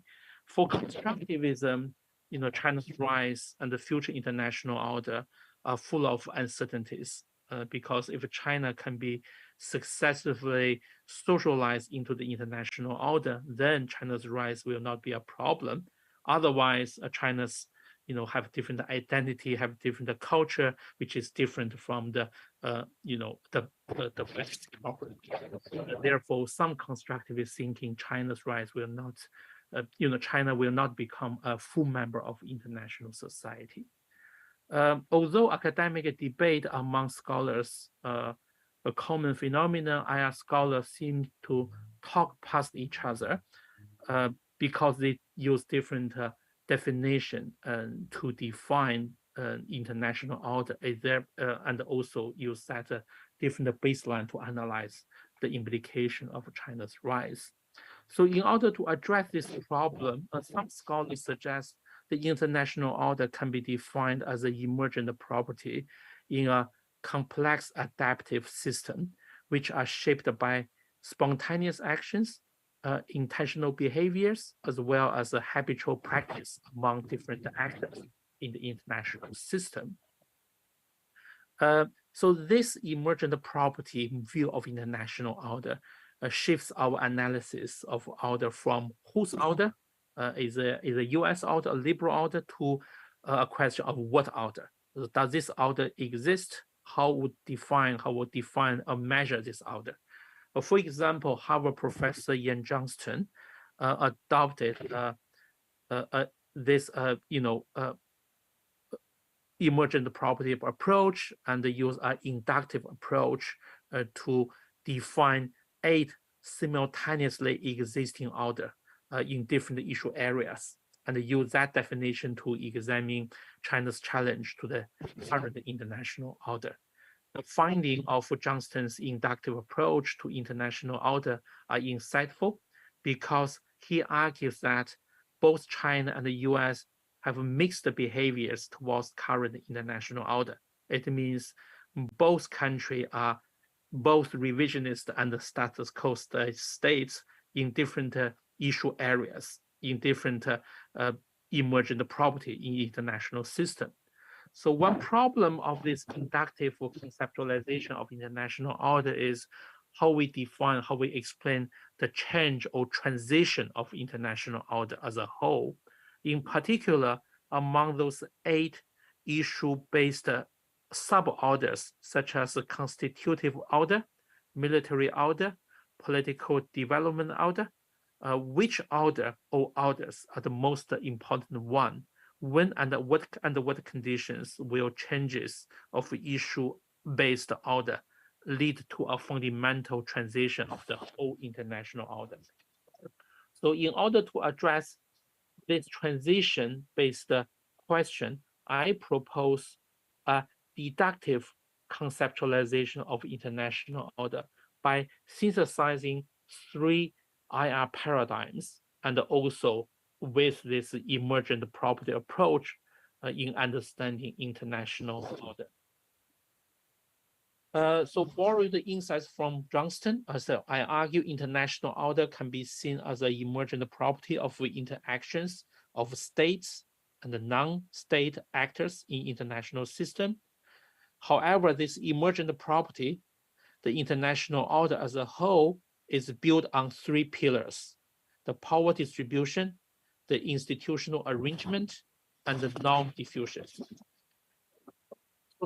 Pillars are shaped by 3 types of interactions among states and non-state actors. It means that although great powers such as the US and China play an important role in shaping the international order, as they prefer the final outcome of international order might or might not match 100% to their preferences because of other spontaneous and habitual forces in the international system. So I propose a significant international order transition will take place when at least 2 pillars of the order change fundamentally. Therefore, the change of only 1 pillar will not constitute a significant order transition. This definition of order transition attempts to distinguish relatively significant structure-oriented change from relatively insignificant and agent-centered change. For example, the end of the Cold War changed the power distribution in the system from bipolar to unipolar. However, the other 2 pillars, the institutional pillar and the normative pillar, did not change fundamentally despite some incremental movement inside both of them. Therefore, the end of the Cold War is not counted as an order transition in the whole system according to this definition of order transition. Similarly, in the future, the mere power shift between US and China in the future will not define a significant order transition if both the institutional and the normative order pillars remain intact. By using this new deductive three-pillar conceptualization of international order, we can examine whether we will have a new international order after Ukraine war, as well as how US-China competition has influenced and shaped the current liberal international order. Let's do the test with the Ukraine war first, because it's relatively easy and straightforward. So first question we will ask us is, will the Ukraine war change the power distribution between US and the NATO on the one hand, and Russia on the other hand, and the current power pillar? So the answer is likely to say no. So if we do not have a nuclear war, okay? So the second question is, will the Ukraine war change the institutional arrangement, such as UN, WTO, IMF, as well as NATO in the international system? Yes, one impact on NATO is to make the NATO stronger. So the answer is highly likely is still no. The third question is, will the Ukraine war change the institutional arrangement? Change the not prevailing norms in the international system, such as sovereignty and the territorial integrity. The answer is still no.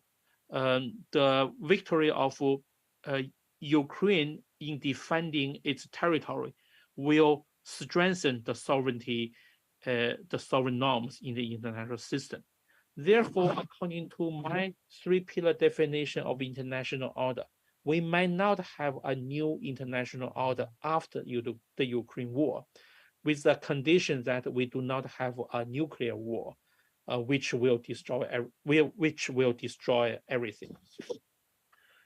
So let's use the same conceptual framework to analyze the US-China strategic competition and its implications to the international order. So it will be more complicated than the Ukraine war. Since US competition mainly focus on Indo-Pacific region, we can operationalize the three-pillar definition of international order within the geographical context of Indo-Pacific. First, we need to operationalize this three-pillar international order by identifying the key elements under each pillar. The first, let's see the power pillar in the Indo-Pacific. The power pillar of the order in Indo-Pacific is currently still unipolar in nature, although China's economic and military capability have increased dramatically. Second, the institutional pillar is more complex. The US hub and spoke system is the key security architecture, and the Bretton Woods institutions such as IMF, World Bank still perform the major economic and financial governance in the region, although regionalism and multilateralism in both economic and security domain have burgeoned in the post-Cold War era. The third pillar of the normative order is featured by prevailing norms such as sovereignty, non-intervention, as well as free trade and economic liberalism, while human rights and democracy are increasingly influential as well. So based on this three-pillar definition of international order, we can explore how US-China competition has affected the current international order in Indo-Pacific. When we talk about power, we normally compare military and economic power between two countries. As mentioned above, the distribution of power in international system has stayed unipolar since the end of Cold War. The US dominates international system with its predominant military capabilities. The gap between US and other countries is still substantial. For example, the US military expenditure reached an estimate of $778 billion in 2020 during the pandemic. As the world's largest military spender, the US accounted for almost 40% of total military spending in the world. More importantly, the US spent more than next 11 countries combined in terms of military spending. China's military expenditure, on the other hand, is second highest in the world, but still only 1/3 of US spending. It expected China will continue to strengthen its military capabilities. However, it's still far behind the US. In economic domain, US economy is still the largest in the as measured by the nominal GDP in current US dollar.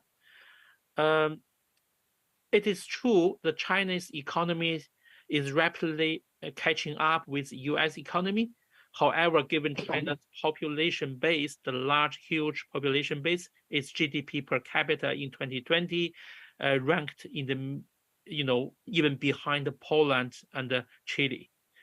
It is still early to suggest US economic hegemony is over. One indicator of US hegemony is its dominant role of the US dollar in the world. Although the Chinese currency renminbi might be legitimate challenger to US dollar, however, it's still a long way for China to internationalize its currency renminbi. Moreover, the pandemic as well as China's lockdown policy has dragged down China's economy this year. For the first time since 1972, it is predicted that China's economic growth rate will be lower than the US one. So the power pillar might remain unipolar for some time. The best that China can do is to change the current unipolar order to a bipolar world order, especially in the economic sense, if China can keep up its rising trajectory in both economic and the military sense. So on the rule-based order institution pillar, as we have witnessed more dynamic interplays among great powers. In the security arena, the US has strengthened its bilateral alliance in the region, i.e. the hub and the spoke system, through Obama's US pivot to Asia and Trump's free and open Indo-Pacific strategy. After Biden came to power, the US, Australia, and the United Kingdom established a new security alliance, AUKUS, aimed at sustaining and improving deterrence against China's threat in the region. Besides the military alliance, the US also strengthened the so-called minilateralism with limited partners, such as the Quad, with Australia, Japan, and India.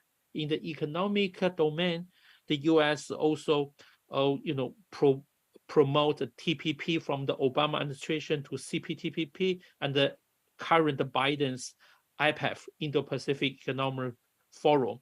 It is debatable how effective those economic and the trade agreement can strengthen US economy and also US hegemony. We have seen the spillover effect from the strategic competition between US and China to the infrastructure domain. Quad country announced its counter BRI infrastructure initiative earlier this year. On the Chinese side, China has its own security institution like the Shanghai Cooperation Organization and the CICA, the Conference on Interaction and the Confidence Building Measures in Asia, to counter US pressure in the security domain. China's Belt and Road Initiative is a newcomer to the regional economic order.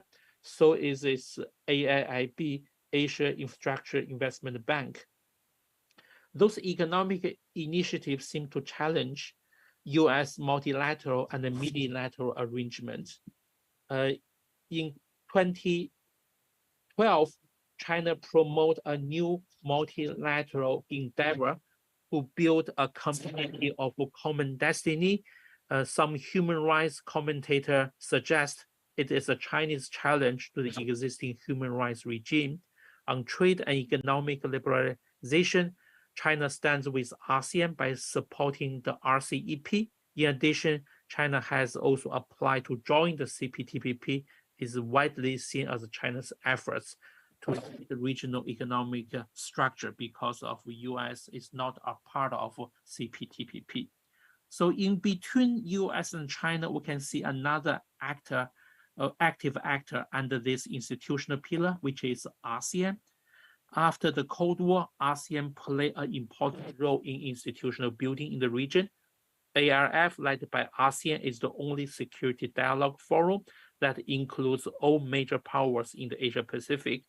Besides ARF, we see the important role of ASEAN Plus 3 and the East Asia Forum in regional multilateralism. In the economic front, ASEAN has led the trade negotiation of RCEP. ASEAN's position under this institutional pillar is quite interesting because it supports both the US and China. For example, the ASEAN countries support China's BRI as well as the US IPEF.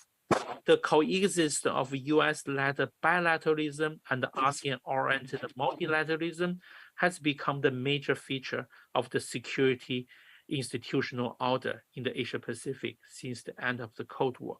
Although we have witnessed intense institutional competition among US, China, and ASEAN, this coexistence between US-led bilateralism and ASEAN-dominated multilateralism will not change in a short period of time under the institutional pillar, although China's increasing influence through multilateralism and bilateralism, we can see that in the region.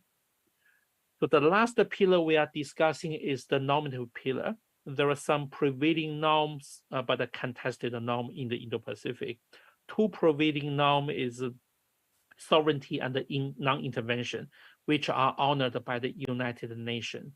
In the economic arena, most states support free trade and economic openness, although the degrees of openness in trade and investment differ. The US record in abiding by the norms is quite complicated. For example, the US has encouraged in numerous conflicts and war in the names of humanitarian intervention.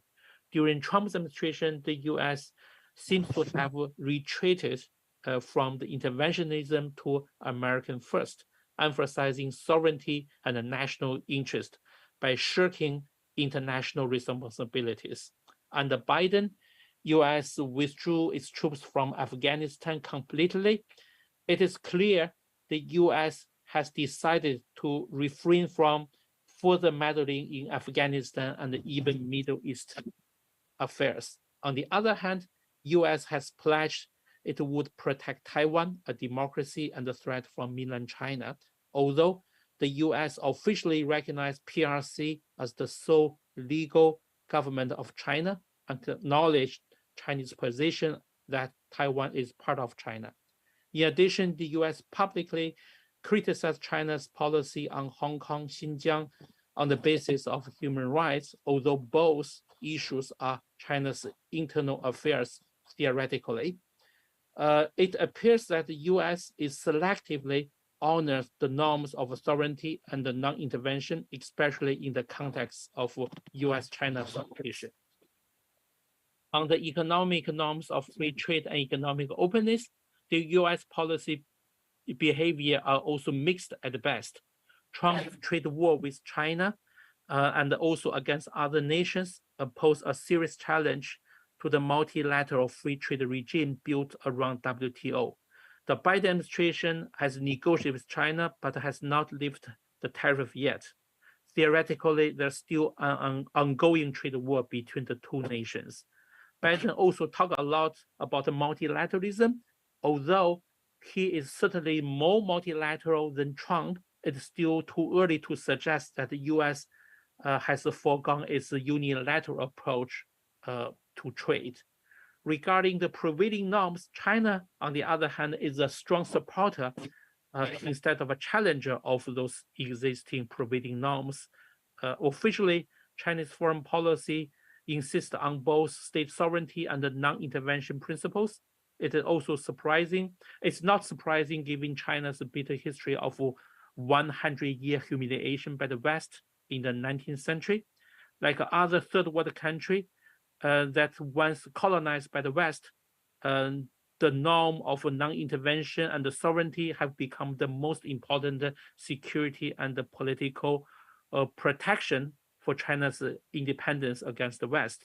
In the economic affairs, China is also a strong supporter of liberal norms like free trade and economic openness.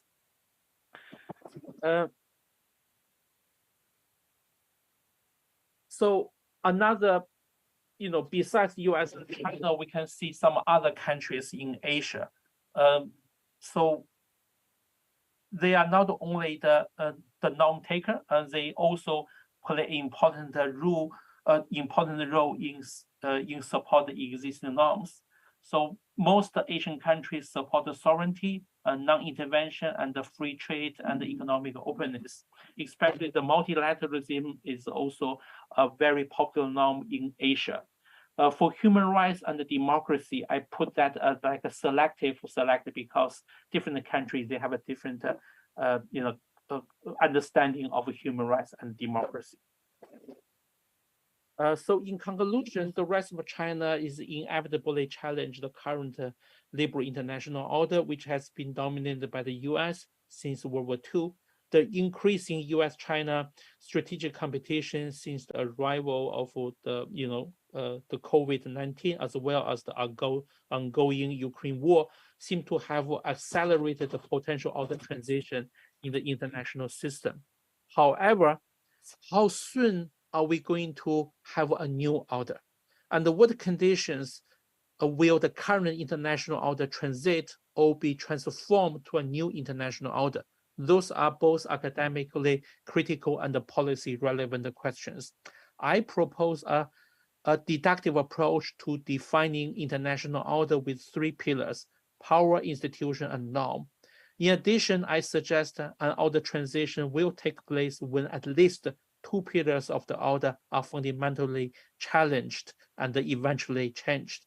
Applying this deductive 3-pillar conceptual framework of international order, we have examined how US-China competition has impacted the current international order in the Indo-Pacific.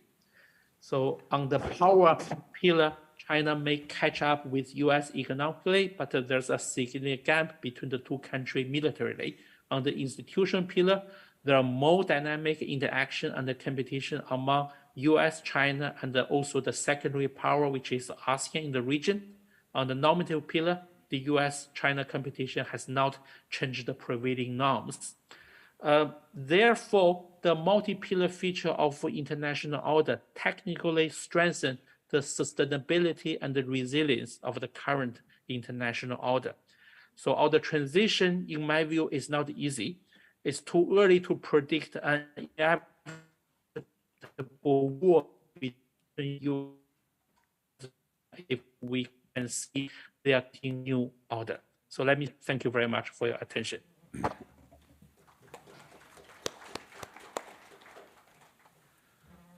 Thank you very much, Professor Kai-he. Very interesting analysis based on three pillars. Now we will move on to the panel discussion. I'll give the floor first to the Professor Lee Ho-chul, Vice President of Incheon National University. In 10 minutes time. Professor Lee, thank you. Thank you, Ambassador Shin. Hello, everyone. I am teaching at Political Science and International Studies in Incheon National University. Also, I find some of my students here too. Meet you all, so glad. Also, I am very glad to see again Secretary General of the TCS, Woo Chen, Ambassador Shin, and my old friend, Professor Che Jin-woo, and the rising young scholar in this country, Professor Chen. Very happy to get together with them. Very interesting presentations from Professor Che and Professor Kai-he.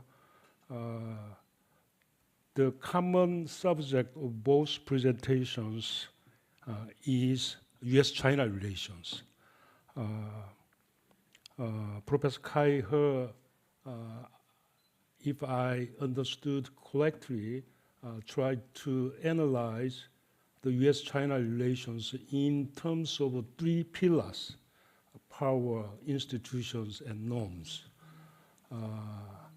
And Professor Che tried to talk about Europe's choice under the US-China relations. It was interesting. He tried to analyze the US choice in terms of also three layers. Principle, first layer, and second layer, partner, and third layer was policy. So I think very interesting analysis here we have, and the common subject is US-China relations, and they both professors tried to analyze them in three aspects. Last summer, I also publicized an article about US-China relations in terms of three levels of analysis. My analysis was focused on structure level, process level, and act level. Very similar to Professor Kai-Her's analysis. Kai-Her's first pillar was about the power pillar. And his analysis is a unipolarity of the US, or US hegemony is still maintaining. But that's a little different from other leading scholars' analysis, such as Graham Allison or Mearsheimer. They say the unipolar period has ended already. Graham Allison argued, for instance, 1950, the US GDP was half of the world GDP. 1970s, US GDP reduced to 1/4 of the global GDP. 2020, US GDP reduced to 1/7 of the global GDP. So US unipolarity, even it maintains, is not the same as before. That's really, Professor Kai-Her suppose the US unipolarity is still maintaining, and still there is a huge power gap between US and China, but that's a little different analysis from other leading scholars in this area. Also, in your second pillar, institutional pillar, US and China share many institutions, so there is no serious conflict in terms of institution pillars. Even you concluded in terms of institutional pillar, there are some close interactions and also some competitions. So no serious conflict over, clash in terms of institution between them, right? And your norms pillar also, no serious, dramatic transformation in norms pillar, right? So your natural conclusion is not a new international order, right? Still liberal international order is quite well maintained. My analysis is a little different. US-China power gap has been reduced considerably. So on the one hand, a kind of a power transition is going on between US and China. Still, US is quite considerable power gaps. However, the gap is reducing. According to my own analysis, 2044, in terms of a military budget, the US and American military budget will be almost the same, 2044, about 20 years after from now on. And in terms of GDP, 2030, US and China's nominal GDP will be almost the same size. So there is still going on, power transition is going on between US and China. It's not a unipolar system anymore, right? And in terms of a process, I focused on trade relations and diplomatic relations. We see some positive indicators in terms of a process because the trade volume between US and China is increasing again after Biden administration. So it's good sign in terms of economic relations. Also, under the Biden administration, there was a summit meeting, even it was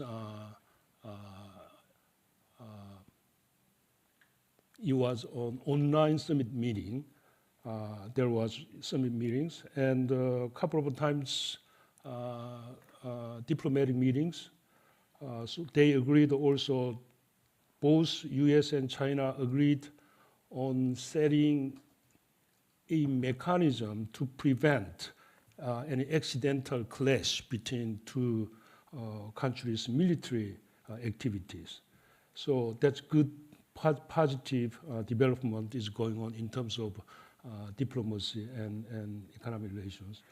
However, in terms of actor, according to my own research, some negative predictions we can see because just the recent US White House security report, the US defined China as the only country that can challenge and revise current international order.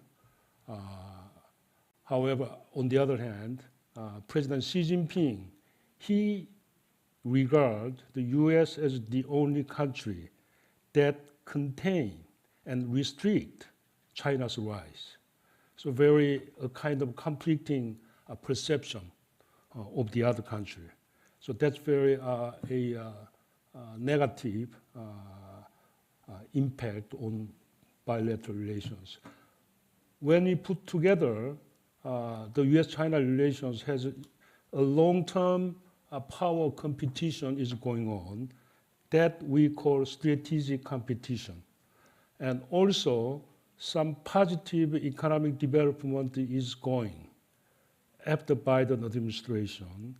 And in terms of actor, some negative perception of the other.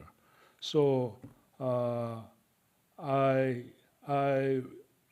comment how can, when put them together, a little different prediction of the US-China relations from your conclusion, right? So I want to hear your own comment. Let me stop here. Thank you. Thank you very much, Professor Lee. Then, I'll give the floor to Professor John Haewon, the Korean National Diplomat.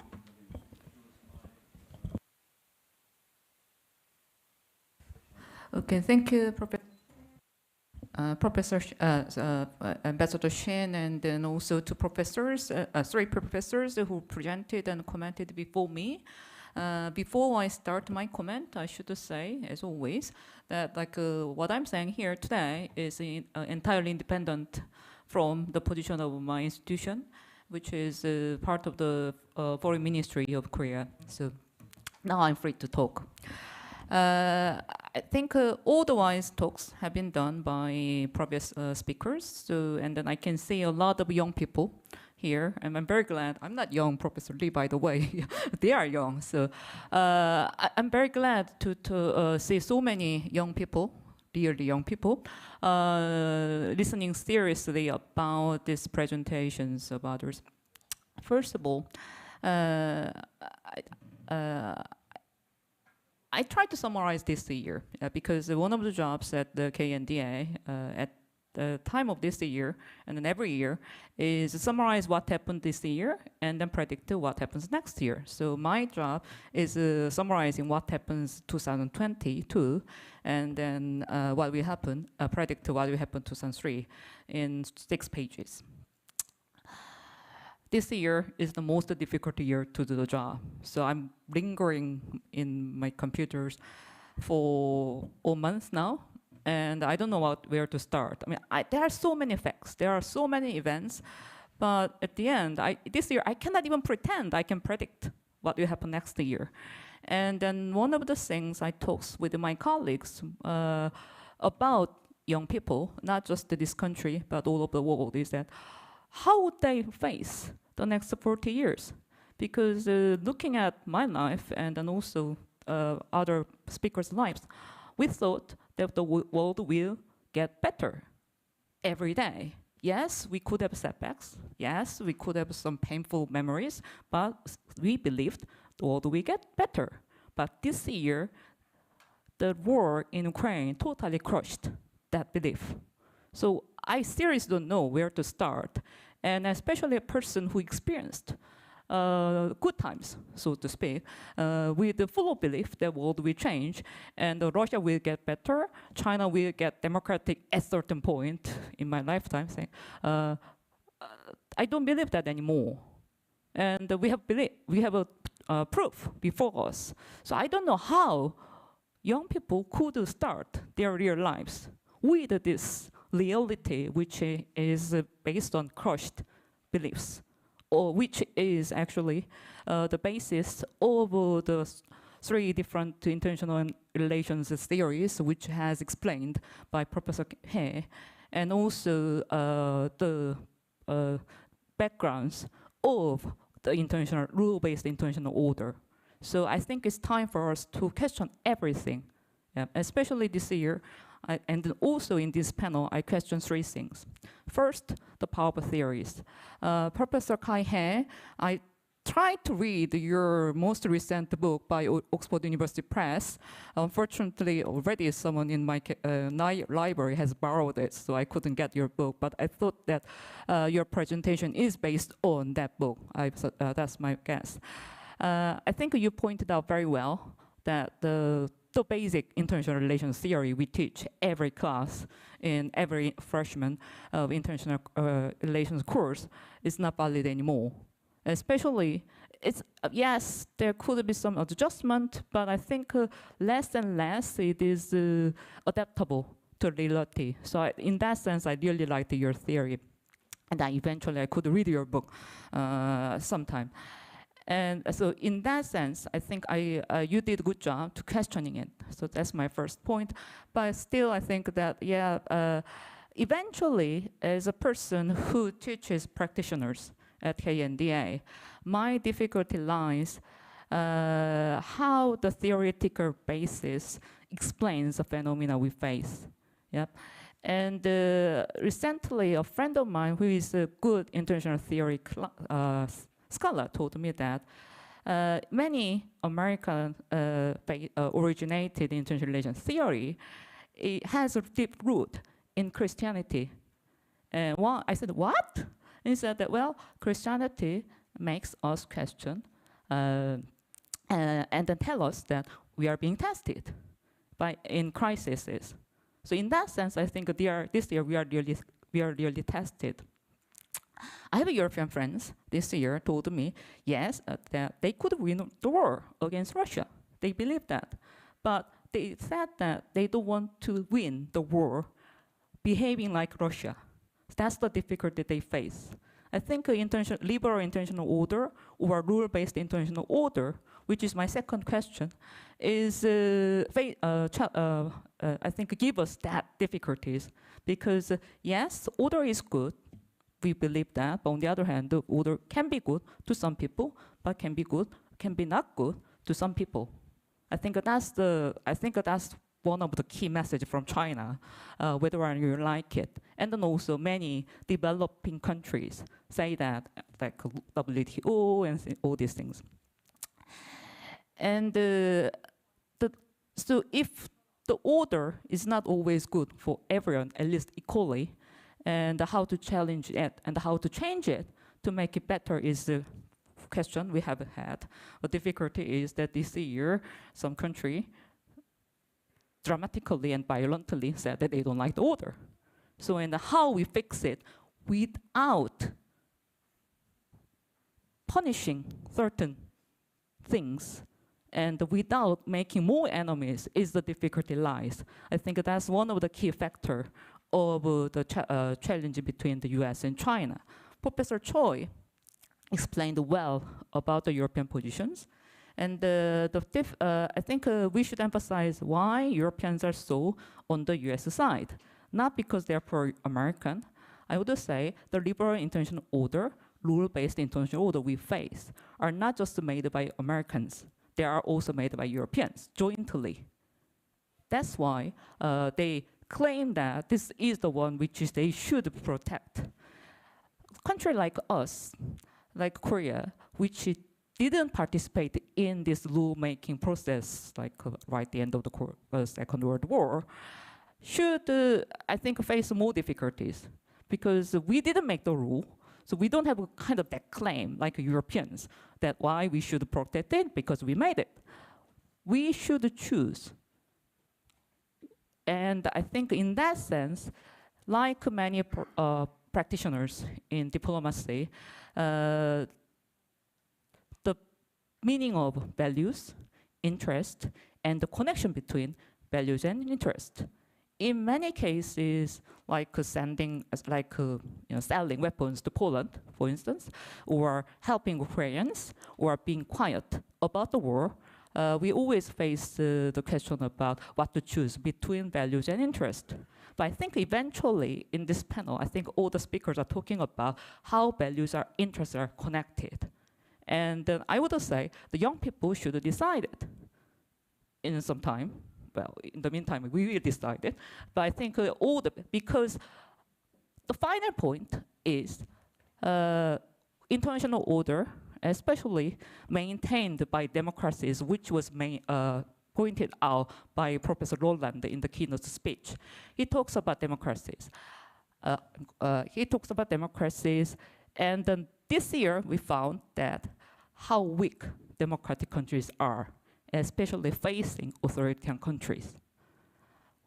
Because we are divided, naturally, of course, no one expects 1 million people or 10 million people have the same views.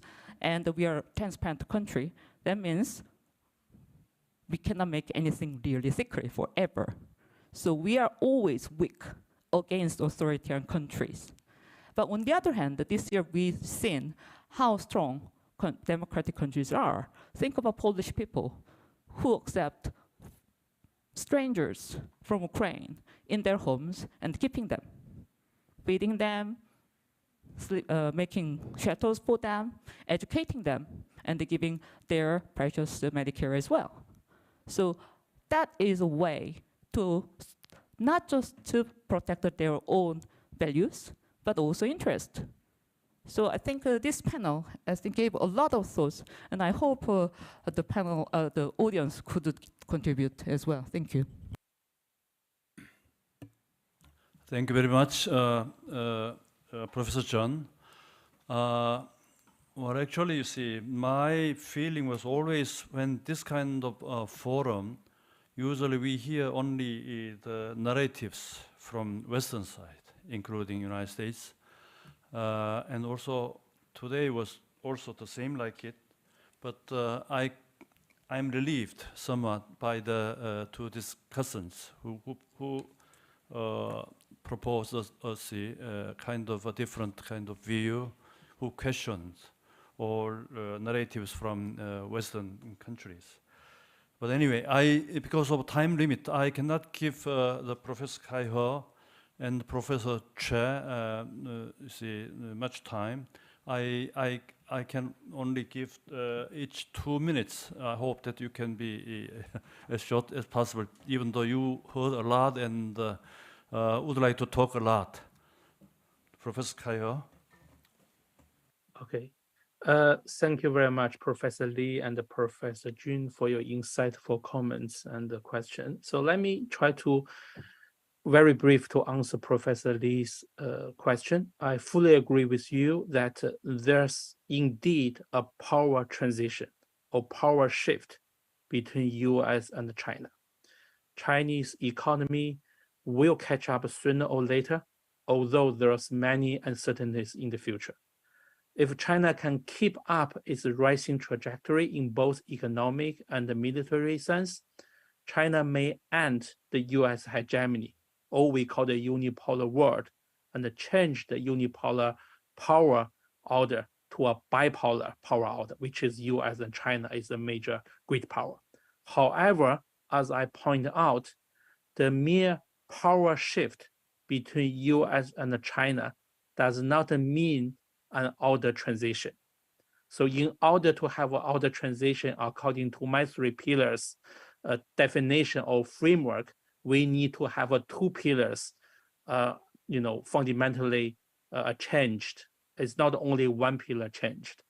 So I give you, one quick example of the collapse of the Soviet Union led to the end of the Cold War, but we do not see a dramatic change of international order. A similar thing probably will happen in the future.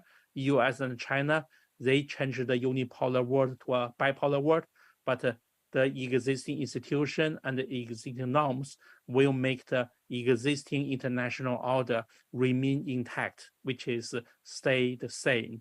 I'm a little bit optimistic than most realist, although I'm still a realist, in my view, but I'm an optimistic realist. I still think countries can do a lot to maintain the current international order by supporting the existing institution and the existing norms. Thank you very much. Thank you, Professor Kaya. Then, I'll give the floor to Professor Choi.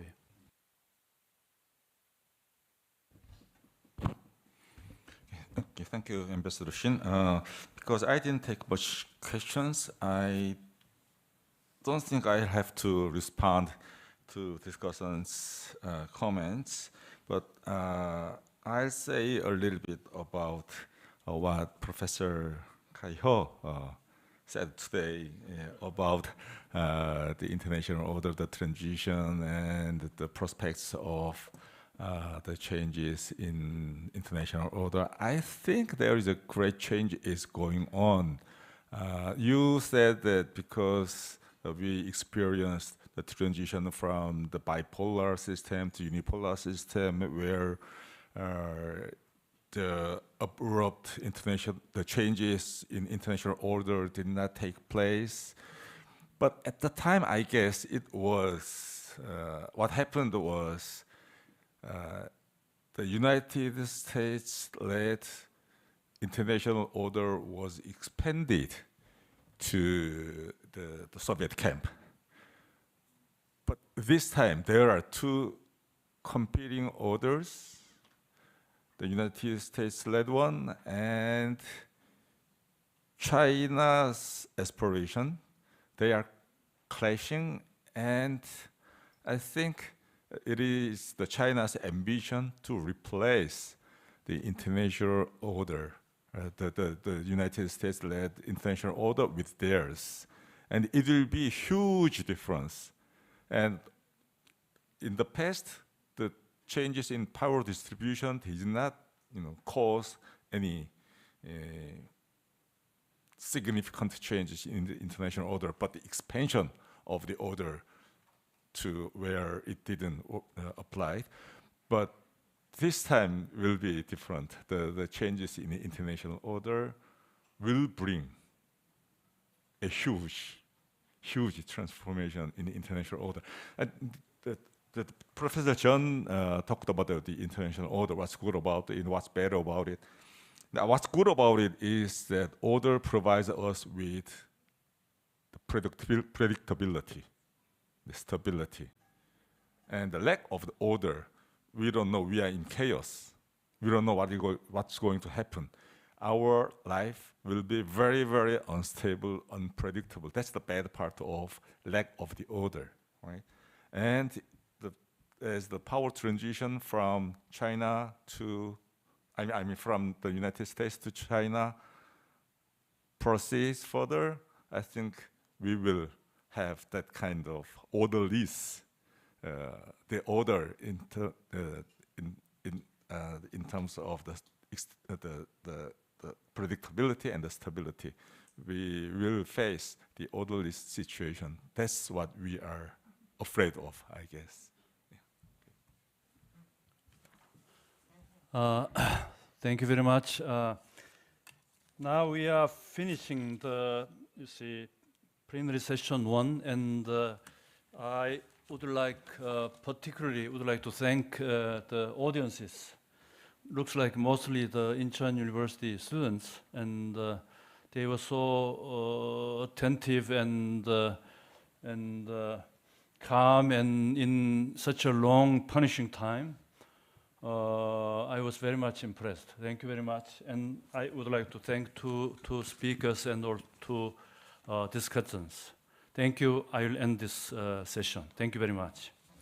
Thank you very much for that interesting discussion and the presentations. And I believe many of us here, it made us even more curious about the changes in terms of international order and more in the future. I want to thank again Ambassador Shin and also Professors Choi, Yi, Jeon, and Ha, who also joined us online. I think they all deserve another huge round of applause. And ladies and gentlemen, that brings us to the end of plenary session 1.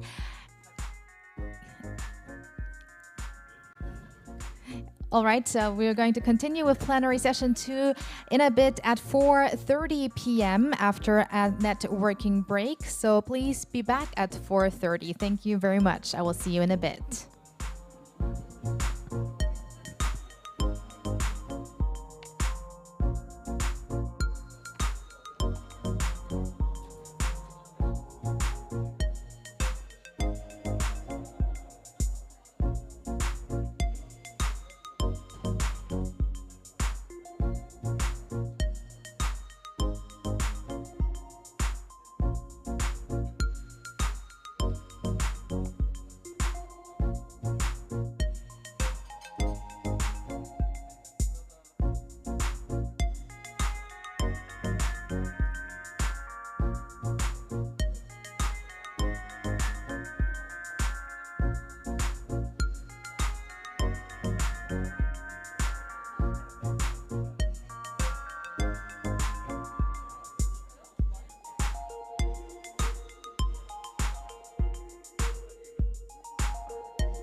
All I want, we had.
Ladies and gentlemen, may I have your attention, please? We will soon proceed with our panel session 2. So please enter the venue again and take your seats so that we can start on time at 4:30. Thank you.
Ladies and gentlemen, thank you for staying with us. Let us now begin with plenary session 2 of the 2022 Asia Economic Community Forum.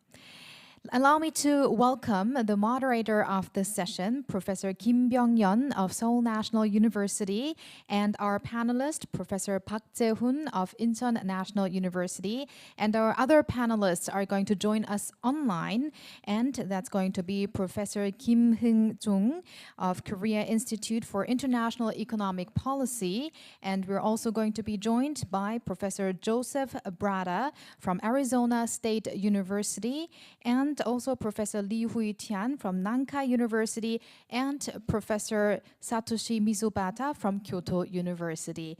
All right, so now I'm going to toss it over to our chair, and let's give them a big round of applause. Hello, it's my great pleasure to convene this session.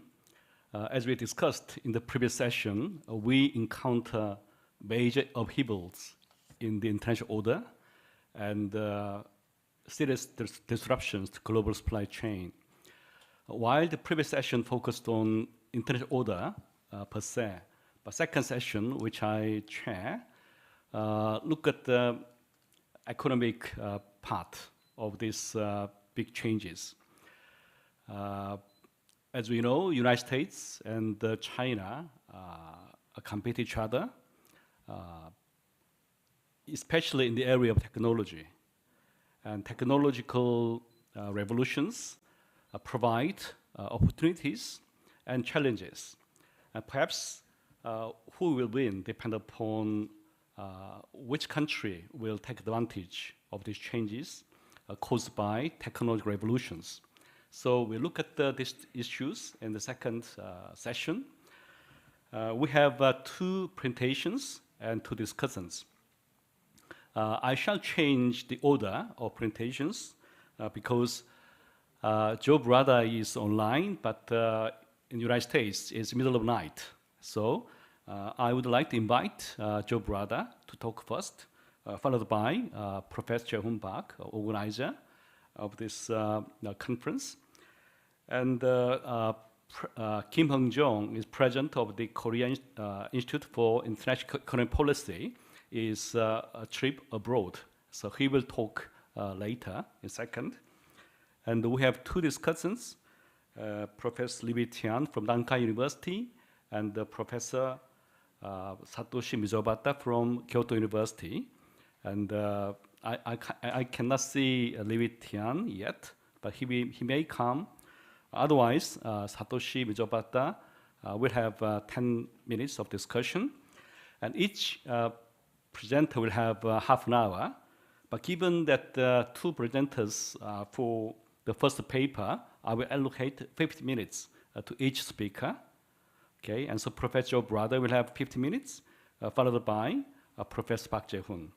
Okay, the floor is yours, Professor Brother. Nice to see you online.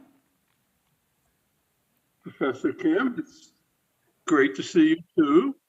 And I just want to say that this appearance at the forum is for me a double pleasure. I mean, it's always a pleasure to participate in the forum, but this time I'm participating as a co-author with Professor Park.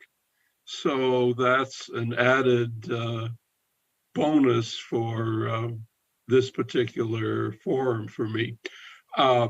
I should just say in preface that I'm going to, in my 15 minutes, try to do a relatively broad perspective on industrial revolutions and the fourth industrial revolution.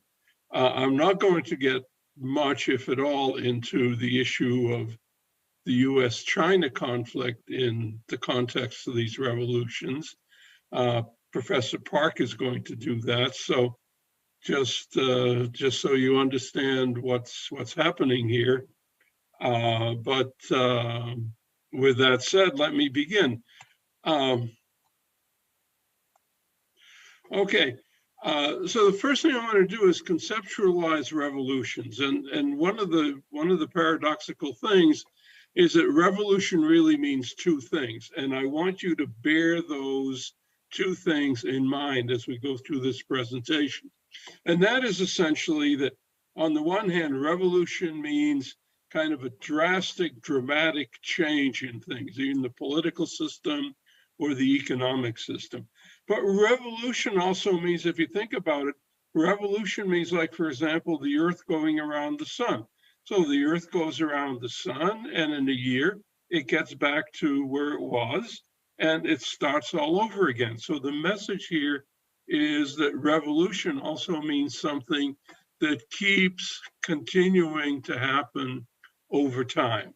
Now, I have this picture here, which is a famous picture about revolutions, and that tells us something about revolutions as well. One of them is that we tend to romanticize revolutions ex post. Once they've happened, we think back to them and we think that they were really great. You know, the Industrial Revolution got us out of, kind of a Malthusian agrarian economy and into something where we were all rich and happy. And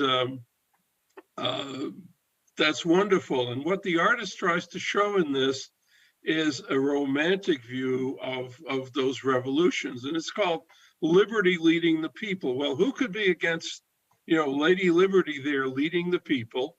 And what the artist wants to show is that everyone's behind this revolution. You have the gentleman with the big gun there. He's kind of the bourgeoisie, the rich person. The guy in front of him with the red cap, very poor. The red cap indicates an ex-slave. The little kid with the guns represents future generations. And there's a whole bunch of people in back who are enthusiastically participating in this revolution. So we think it was great. Now, the artist does note that there will be some losers, and you see the losers in the foreground. But given the poses he's put them in, the feeling is we should be contemptuous of people who were standing in the way of the wave of the future of the revolution. Okay, so that's kind of the normal way we look at things. When we talk about industrial revolutions, we're talking about the way in which we change the way that work is organized, who does what, how much gets produced, and who gets how much is produced. And what I'm going to argue is that these changes in the structure of work and productivity put stress on governments and on traditional elites which then leads to changes in the political system. Those tend to be stressful and violent. It leads to conflict among nations. And, but we should understand that this is a stream of history. One of the reasons that Professor Park and I got into this was at a previous forum, people were talking about, you know, is it Trump, is it Xi, is it Putin, whatever. No, it's not personalities, it's the force of history.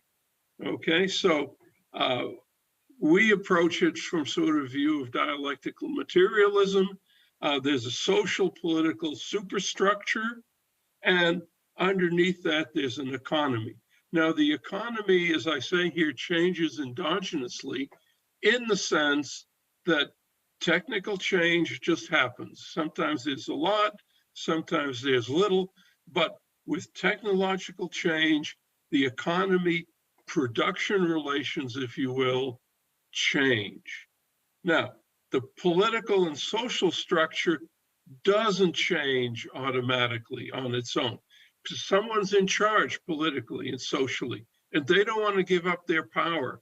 So they will resist change. And the only way that change then comes is in an abrupt and violent way. And so part of the argument that we have about these industrial revolutions is that at some times the social structure, the political structure, and the economy are kind of in harmony. And if they're harmony, you'll have social stability, you'll have prosperity, and you'll have peace. But the trouble is the economic system keeps changing. As it keeps changing, it gets out of kilter with the social and political structure. And so then you develop social conflict, both within countries and among countries. So that's sort of my job, is to demonstrate that. So the Industrial Revolution brought about a new kind of economy, one that basically used steam power to replace human power. And this had a number of consequences. There were big gains in productivity. Workers obviously could cooperate with a lot more capital than they could in an agrarian setting. Much of the gains in productivity were due to economies of scale. So countries needed large markets to capture these economies of scale, which led to colonialism and consequently international conflicts. And because there was a, what should we say, an incongruity between the political system and the economic system, you had social and political stress. So in Europe, after the Napoleonic Wars, the Congress of Vienna was essentially an international system in Europe designed basically to keep land-owning nobles in political power. That was it.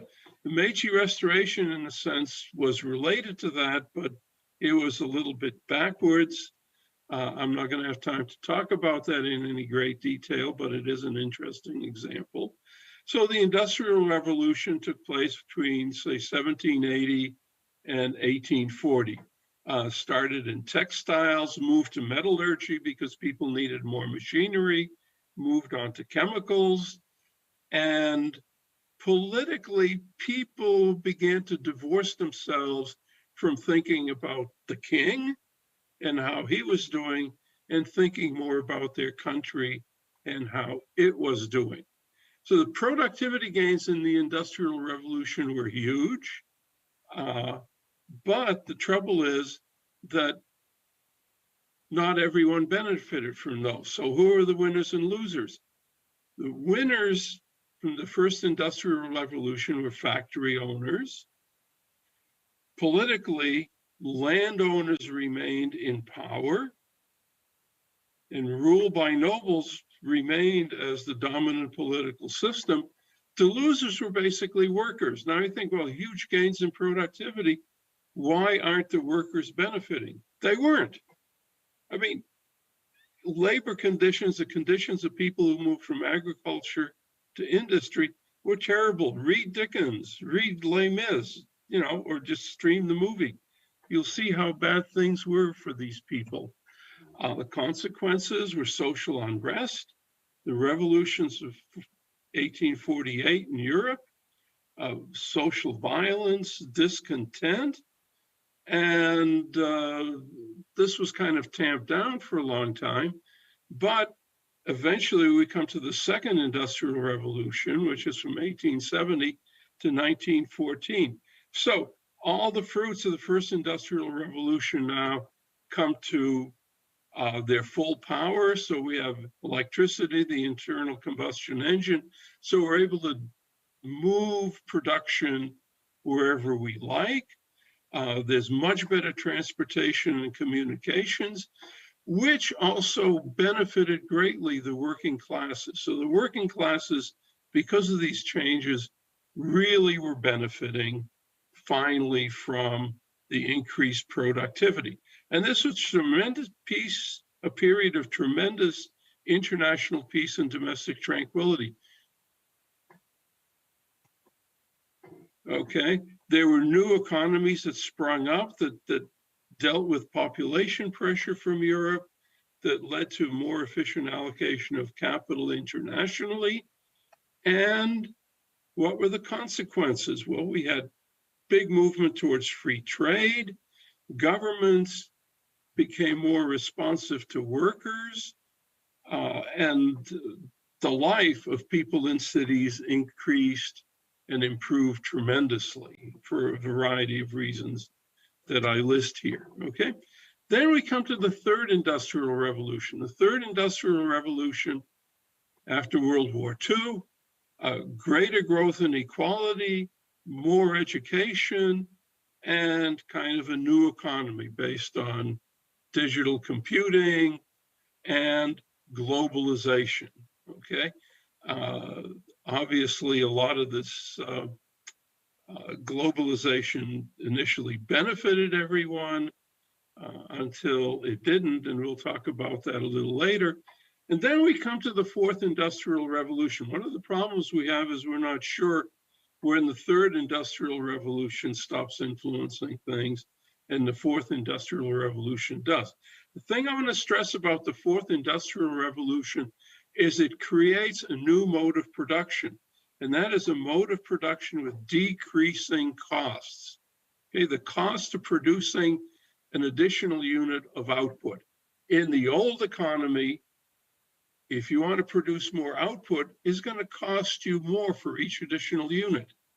In the new economy of the Industrial Revolution, it's just the opposite. The cost of producing an additional unit is largely zero. And this is because of the rise of the platform company.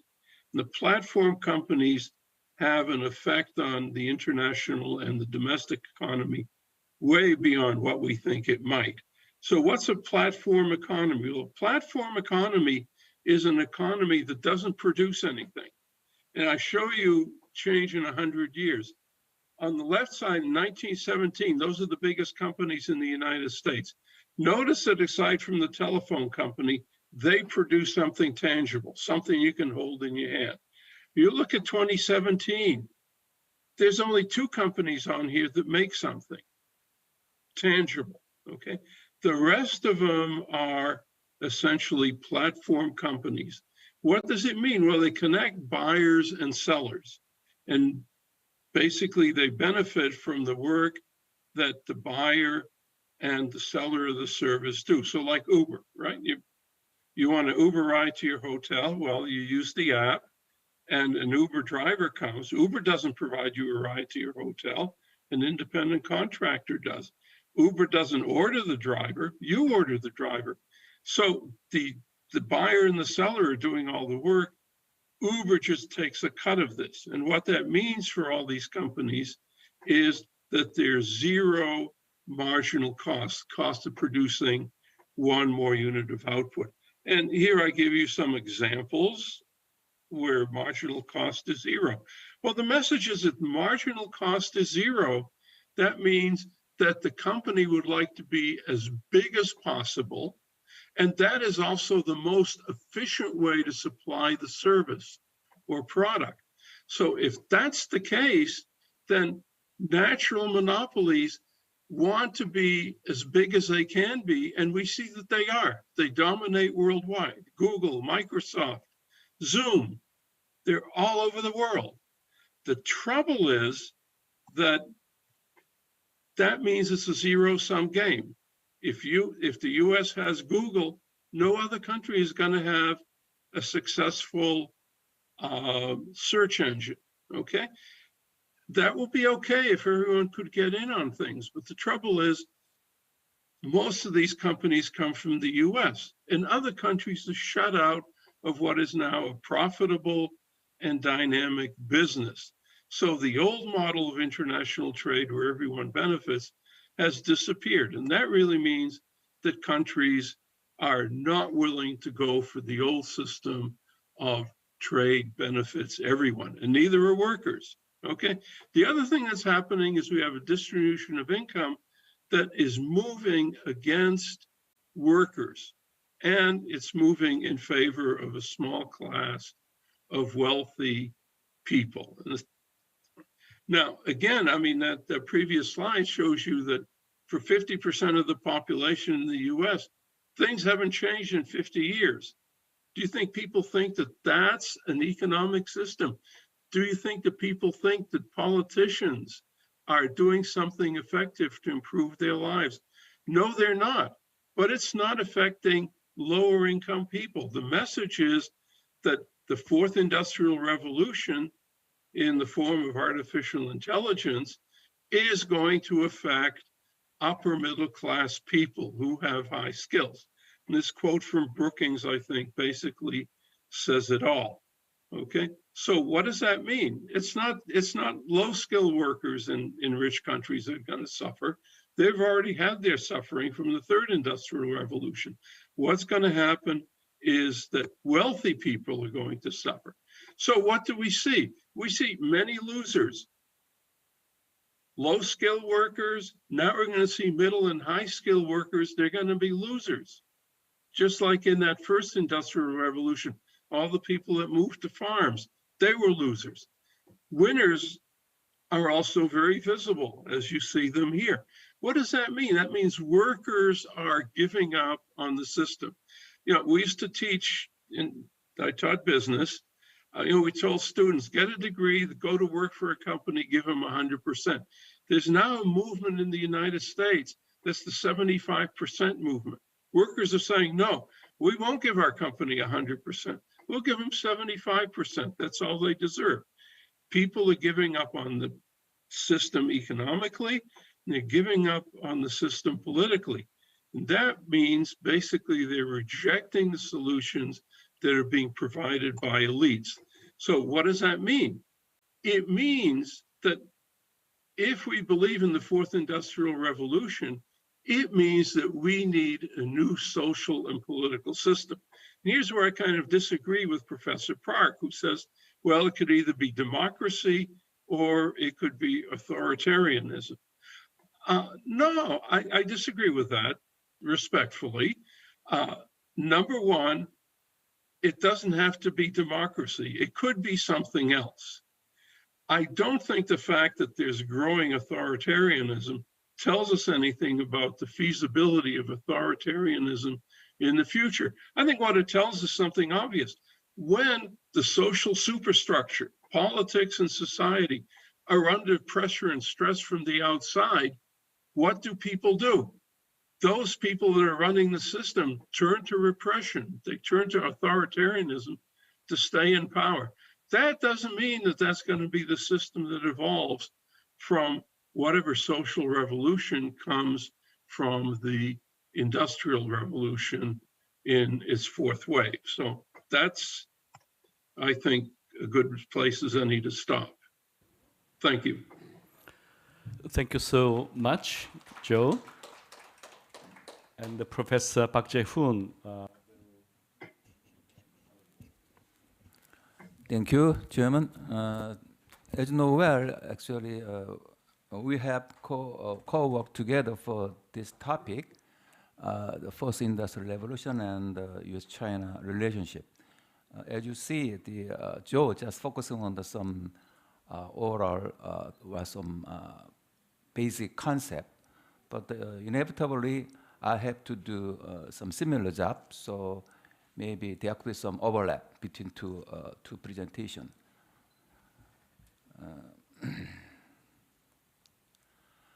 So I want to talk about the first, historical materialism. Even though Joe just talked about the dialectical materialism, very similar but a little bit different. Anyway, what is the main message of historical materialism? Is productive forces determine production relation, or in other words, economic base determines superstructure. So if we borrow Joe's phrase, economics dominate politics. Then why historical materialism in the 21st century? As you know well, the forecast of Karl Marx that the capitalist society will collapse turned out to be wrong. However, the analytical methodology of Marxism, which is historical materialism, is still, I think, applicable to the modern society. Why? Because especially when you are focusing on relationship between technology or productive forces and governance, production relations. So this is some diagram describing some historical materialism. As you know here, there are two boxes. The under box is, means base, and the upper box is superstructure. If you see the upper box, then there are two important concepts here. Productive forces determines production relations. And if you see the upper box, then there is consciousness, ideology, laws, and institution. As you know well, Karl Marx and Engels just emphasize that the base determines the superstructure. But later, in the real socialism, especially in Russia and China, as you know well, they just reversed, upside down. So maybe superstructure determines base, or production relation determines productive forces. Why? Because at the time, Russia and China was actually backward economy. So according to original Marx theory, they could have some revolution. Okay, especially I want to begin with productive forces. When you say productive forces, there are many things, but especially I want to emphasize here, most important thing among the productive forces may be the energy sources. First industrial revolution, energy sources was coal, and second oil, and third maybe nuclear energy or hybrid engine. But now when it comes to first industrial revolution, the energy sources becomes renewable energy or hydrogen fuel cells. On the other hand, product relations. The first is mainly a large factory industry. The second, mass production of food system. Third, decentralized factory system. The last, first industrial revolution now is already Joe described well the importance of platform companies and IoT and smart factory. Here, so this is energy sources and superstructure. Maybe when you say superstructure, it means politic and social structure, institution, and law. So the first revolution at the time, so superstructure was really the pure capitalism. Then second, it became changed to modified capitalism or communism and fascism. Maybe before the World War II, the world is divided into three groups. The Western is modified capitalism, and communism in Russia and Soviet Union is communism, and fascism, Nazi Germany.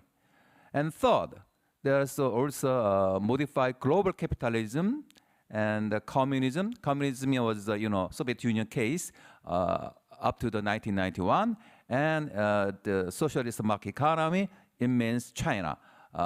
China since 1978, China economy was used to be a socialist market economy. The fourth, then maybe we could say we have modified global capitalism version 3, or sharing economy or social capitalism. This is according to Rifkin. And authoritarianism since 2017 or 2018, especially we are focusing on United States, maybe the Trump administration. Okay, I'm going to skip here and superstructure. Summarizing fourth industrial revolution, if you see the productive forces, energy source is renewable energy and hydro energy, and power engine is could be hydrogen fuel cells, and materials, microchips. Lastly, but not the least, labor just became AI, as you know well. How about product relation of fourth industrial revolution? You know, we already talked. Platform companies, IoT smart factory. Then superstructure, political system, institution and law, modified global capitalism 3, or sharing economy, and consciousness, democracy, authoritarianism. Even though, you know, Joe just, criticized this point, but, you know, we may just have more point to discuss. Okay, third industrial revolution or the fourth industrial revolution. According to Rifkin, he's just talking about the third industrial revolution instead of fourth industrial revolution. Why? Because he just emphasized the importance of the energy sources. If we focusing on energy sources, then we may have enough changes in energy sources. Not yet. So Rifkin just wanted to say third industrial revolution instead of fourth industrial revolution. Then, okay, so future prospects. Okay, you know, until you know, the previous sessions, we have discussed many issues, but mainly focusing on U.S.-China relations, China competition over conflict. So I could say they will face a new stage of regional blocks instead of US-led globalization. Maybe borrowing the political science terminology, maybe a unipolar system. There will be roughly 3 blocks. One is US-EU bloc, the other is China-Russia bloc, another is neutral bloc. Maybe this means after the war in Ukraine. And there will be a trend of reconstructing 2 different regional value chains based on value system of democracy and authoritarianism. Okay, then what could be an implication of the war in Ukraine to the fourth industrial revolution? Okay, the Ukraine war will accelerate the end of the era of the fossil fuel. This paragraph is from the recent article in the Foreign Affairs. Europe has called the Russian war in Ukraine S-911. The terrorist attack of that day brought about new security order that dominate the international landscape for 20 years and is the dominant feature of the world affairs. So one legacy of the Ukrainian war will be a new energy order originating in Europe but radiating to the farthest reaches of the global economy. So it will be defined by the dual imperatives of energy security and climate action. So the war also accelerates the end of energy system of hierarchical centralization. So we'll have more decentralized, in other words, horizontal political social system, as well as more decentralized horizontal energy system. So I could say that only if we have the above, we will enter the era of the fourth industrial revolution in full scale. So here are 3 scenarios. One is optimistic. Maybe 2028, maybe 5 years later, could be tipping point for collapse of fossil fuel civilization. This is very optimistic. Maybe this is an argument of Rifkin. The other one is pessimistic. Maybe 20 or 30 years of transition, hybrid period. So in this period, we have coexistence of fossil fuel and renewable energy. Maybe the third one is moderate, 10 to 15 years of transitional hybrid period, coexistence of fossil fuel and renewable energy. Personally, I think we will have relatively long, a long transition period. So maybe I could say that my position is maybe the middle of the pessimistic and maybe more neutral. I mean, so maybe coexistence of fossil fuel and renewable energy will be maybe continue rather long period of time, and coexistence of central old system and decentralized new system in economy and society also continue, and also old and new idea and thought will also maybe remain rather maybe long period of time. Then maybe how to resolve inequality and polarization. The consequences of fourth industrial revolution, according to Joe's analysis, most important thing is inequality or polarization. Then how to solve the problem? The first one is approach from the product relation and superstructure. In this case, we are facing several common crises. For instance, climate change, pandemic, and economic crisis. So how can we do? What we can do is enlarging the possibility of integrating and cooperating together in order to solve this crisis. So maybe optimistically, it could lead to a newly created global governance system. Another strategy is polarization is based on political fandom as well as economic inequality. So we need to establish a new fandom culture. This kind of phenomena is we can see in everywhere in the world today, in South Korea, in the United States, maybe in other parts of the world. So we may learn from the project cases of K-pop fandom evolution. So quantitative increase and diversification of idol groups have led to the decrease of violence among K-pop fandom. So vitalization of fandoms for moderate politicians or politicians for integration may lead to reducing extremism of fandom politics. So reasonable politicians should try to create reasonable fandoms against populism and anti-intellectualism. Another solution, stage 2, is approach from the product forces and technology. So another possibility of solution is to develop new technology system, eliminating or minimizing inequality or polarization. Even though Joe just said that the technology is a kind of exogenous variable, but we can maybe that variable maybe endogenous variable if we try. So such as pro-environment energy technology. So there we have recent cases. Recently, Samsung and MS, Microsoft co-developed a so-called Reinvent Toilet, RT project for different countries. And also, in particular, hydrogen energy may be a strong option, according to Rifkin's analysis. So here, another paragraph from a recent article in the Foreign Affairs. European interest in green hydrogen has grown after the invasion of Ukraine, with many governments eyeing green hydrogen as a medium-term alternative to Russian gas, while remaining true to the climate goals. So those concerned with global equality see a chance to shrink the gap between the global north and global south. Also, this kind of green hydrogen could shrink the gap between the rich and the poor in a country. In that green hydrogen, green hydrogen could be produced and consumed at a relatively good price, substituting fossil energy through the technological development in the near future. So, what could be the implication for U.S.-Chinese strategic competition? First, it is unclear when and who will be the winner.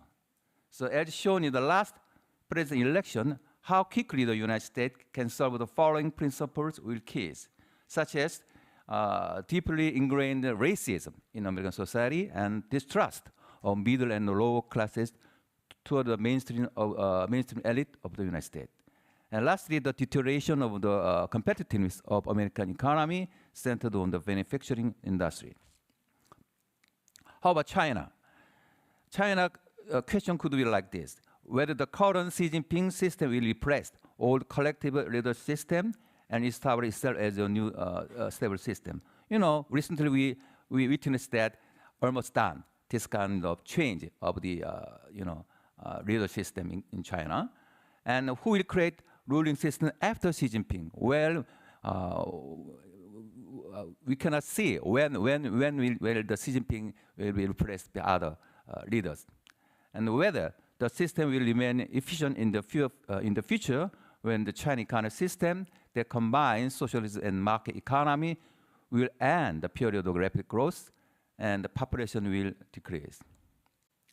So, in terms of product forces or technology, we may say that China could have competitive advantage in the area of producing applied technology using existing technologies, but not developing core technologies. So, President Kim Hong-jong, who will present after ours, he made a keynote speech last year. He said that China is strong at innovation but weak at invention. So, if China continue to go together with Russia and use Russian cheap oil and gas, it may result in winning in the short run, but losing the long run, particularly in energy revolution, which is crucial in competition with US. And China, in terms of product relation, could have short-term strengths in controlling strategy and policies and making centralized decisions for competing with the US. On the other hand, US has a long-term strengths in formulating strategy and policy from the bottom. So conclusion, so generally speaking, it seems that the country who succeeds in reducing inequality and maintaining growth will win the competition. At least in terms of energy revolution from the bottom, such as green hydrogen, democracy has more advantage than authoritarianism in reducing economic inequality and maintaining growth. We may find a historical example in the former Soviet Union who failed in matching their system with the third industrial revolution in the 20th century. So, in terms of historical materialism, the winner in the competition of the fourth industrial revolution or technological competition could be the winner. More importantly, the country who succeeds in constructing an efficient institutional compatibility between productive forces and productive relation, or economic base and politics will be the winner. Okay, thank you.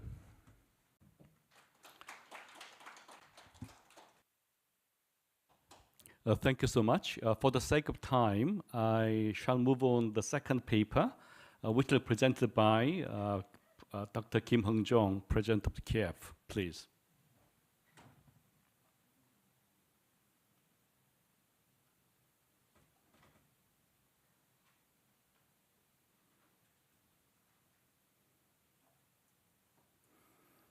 Okay, I think it's pre-recorded. Okay, it's working on.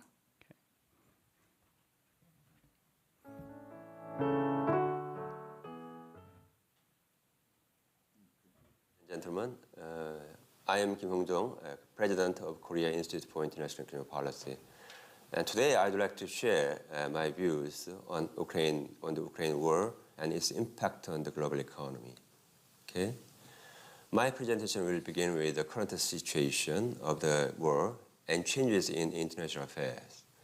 And following this, I will talk about the economic impact and diverse response to the war in Ukraine, and then followed by what shall Korea do in the nearest future.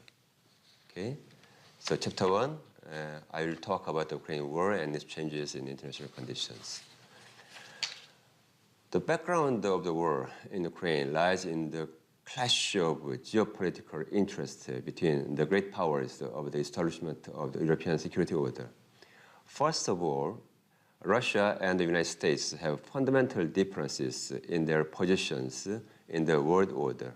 So multipolar versus unipolar, and also geopolitical interest, post-Soviet space versus Europe and the Indo-Pacific region. And then value norms as well, authoritarianism versus democracy. Russia's strategic goal are twofold. First, it is against NATO's eastward expansion policy. And second is to protect Russia's national interest in the process of reorganizing the European security order in the 21st century. In other words, Russia is trying to defend its influence in the post-Soviet space. Contrary to expectations that it will be over in a short period of time, the war in Ukraine that began on February 24th continued to this today. After Russia's recent counterattack intensified, Putin approved a partial mobilization order and annexation of the 4 occupied territories. The prospects for the war in Ukraine can be divided into 2 major scenarios. The first scenario assumes that the war continues. Russia will attempt to turn the tide of the war by launching a massive offensive on the Ukraine front, adding additional troops and weapons through a partial mobilization order. Ukraine will also continue fighting with the goal of territorial recovery without compromise with Russia, supported by the Western countries. The second scenario is to presuppose diplomatic negotiations.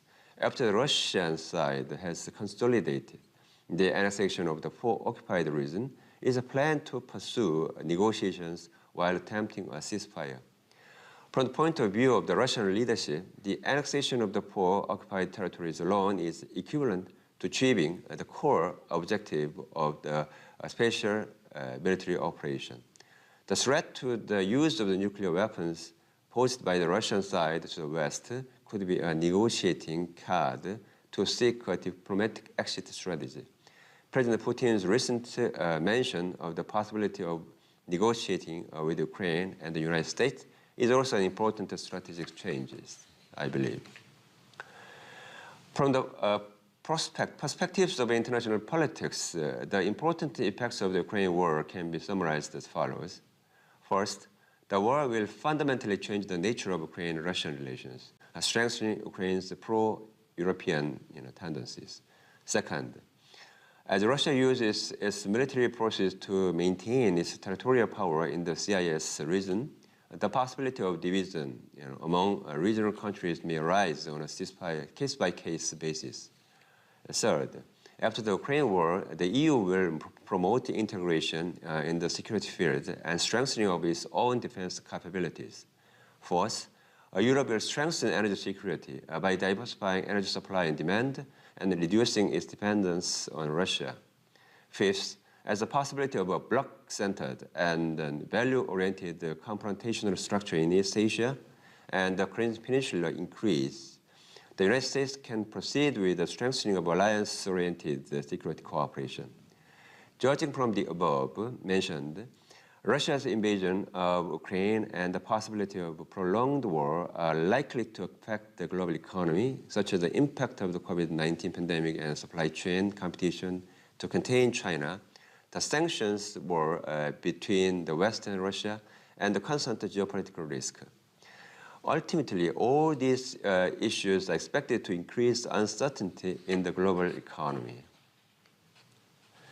In Chapter 2, I will talk about the economic impact of the war and then global response. Okay. Europe is currently the region that faces the most severe threat to the energy security. This is because the confrontation between Western Europe countries such as Britain, France, and Germany, and Russia is growing with Russia's invasion of Ukraine. As the countries relies on Russia for about 40% of their natural gas consumption, Russia's suspension of natural gas supply immediately led to an energy crisis. Comparing electricity rates between January 2021 and June of this year, Italy increased by 106.9%. Electricity prices in each country, including 89% in the United Kingdom, 45% in Spain, have skyrocketed. With energy shortages and inflation overlapping, the increase in energy demand due to winter heating has led to economic, social, and political burdens and has become a national security problem. Not only Western European countries, in the face of high inflation worldwide, but rising energy costs are also threatening nations whose energy resources resort to foreign countries. The collapse of the supply chain of agricultural products following the Russia-Ukraine war has caused global food inflation, and the importance of food security is emerging worldwide, including, of course, Korea. This is because Russia and Ukraine play an essential role in grain exports among the world's top 5 exporters. The two countries share 27% of wheat, 23% of barley, 16% of corn, and 8% of sunflower seeds in the global export market. In particular, the current crisis, called 3F, food, fuel, and fertilizer, is directly linked to each country's food security problem in that it significantly hurts access to food and causes future food shortages. In particular, many countries that rely on Russian and Ukrainian grain imports, including most developing countries such as the Middle East, Africa, and Southeast Asia, are expected to be hit hardest. Confronting the Russian invasion of Ukraine, the United States government has levied various sanctions to weaken the war operation capability of Russia. First, the U.S. levied financial sanctions to delay oil payment to Russia. Also, the U.S. banned Russian oil and gas import to the United States, which had a 3% share of gasoline, a 17% share of diesel, and a 42% share of liquidated natural gas in the United States import market in the year 2021, before the war began. Later, the United States took further actions to disrupt Russia's supply chain for goods and services in coordination with the private sector that voluntarily pulled their business out of Russia. On the other hand, the United States government invested more than $17.5 billion in security assistance to Ukraine. The war threatened the United States economy, perhaps most noticeably through an increase in inflation by a boost in oil and food prices. This surge in the price level drives the hawkish stance on the Federal Reserve and becomes the biggest threat to the growth of the world economy. As the realization of inflation is outpacing the expectations of the market, and the FOMC itself, members of the FOMC are revising their projection of the appropriate policy rates, which will add additional uncertainty in the market. The U.S. accumulates a large amount of federal debt near the end of the Trump era due to a large increase in public spending represented by the CARES Act in March 2020. To reduce the size of public debt and cope with the inflation surge, the Biden administration signed the Inflation Reduction Act on August 16th of this year. However, other policies such as CHIPS and the Science Act and student debt relief might add debt in 2023, which poses challenges to the United States debt and inflation control. In addition, rising long-run interest rate can also expand the federal deficit in the year 2023. Aside from monetary and fiscal policies, the United States government is using various measures to offset oil and gas supply disruption caused by Russia.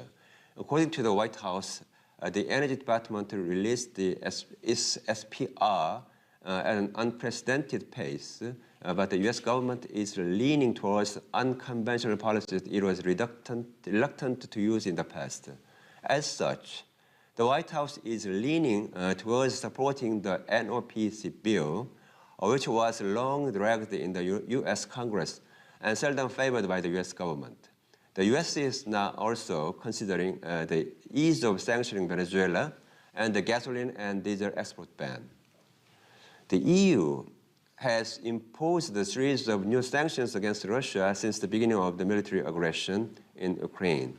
Sanctions included individual, targeted, restricted measures, economic sanctions, and diplomatic measures. Besides freezing the EU-based asset and banning travel for key figures and entities in Russia, economic sanctions were imposed on many fronts, including finance, transport, energy, defense, and raw materials. ban on exports of cutting-edge technology like quantum computers and advanced semiconductors, high-end electronics and software were also imposed. The EU have relied on energy sources from abroad, while Russia is the biggest exporter of crude oil, coal, and natural gas. Imports from Russia account for 25.7% of crude oil, 49.1% of coal, and 38.2% of natural gas in 2020.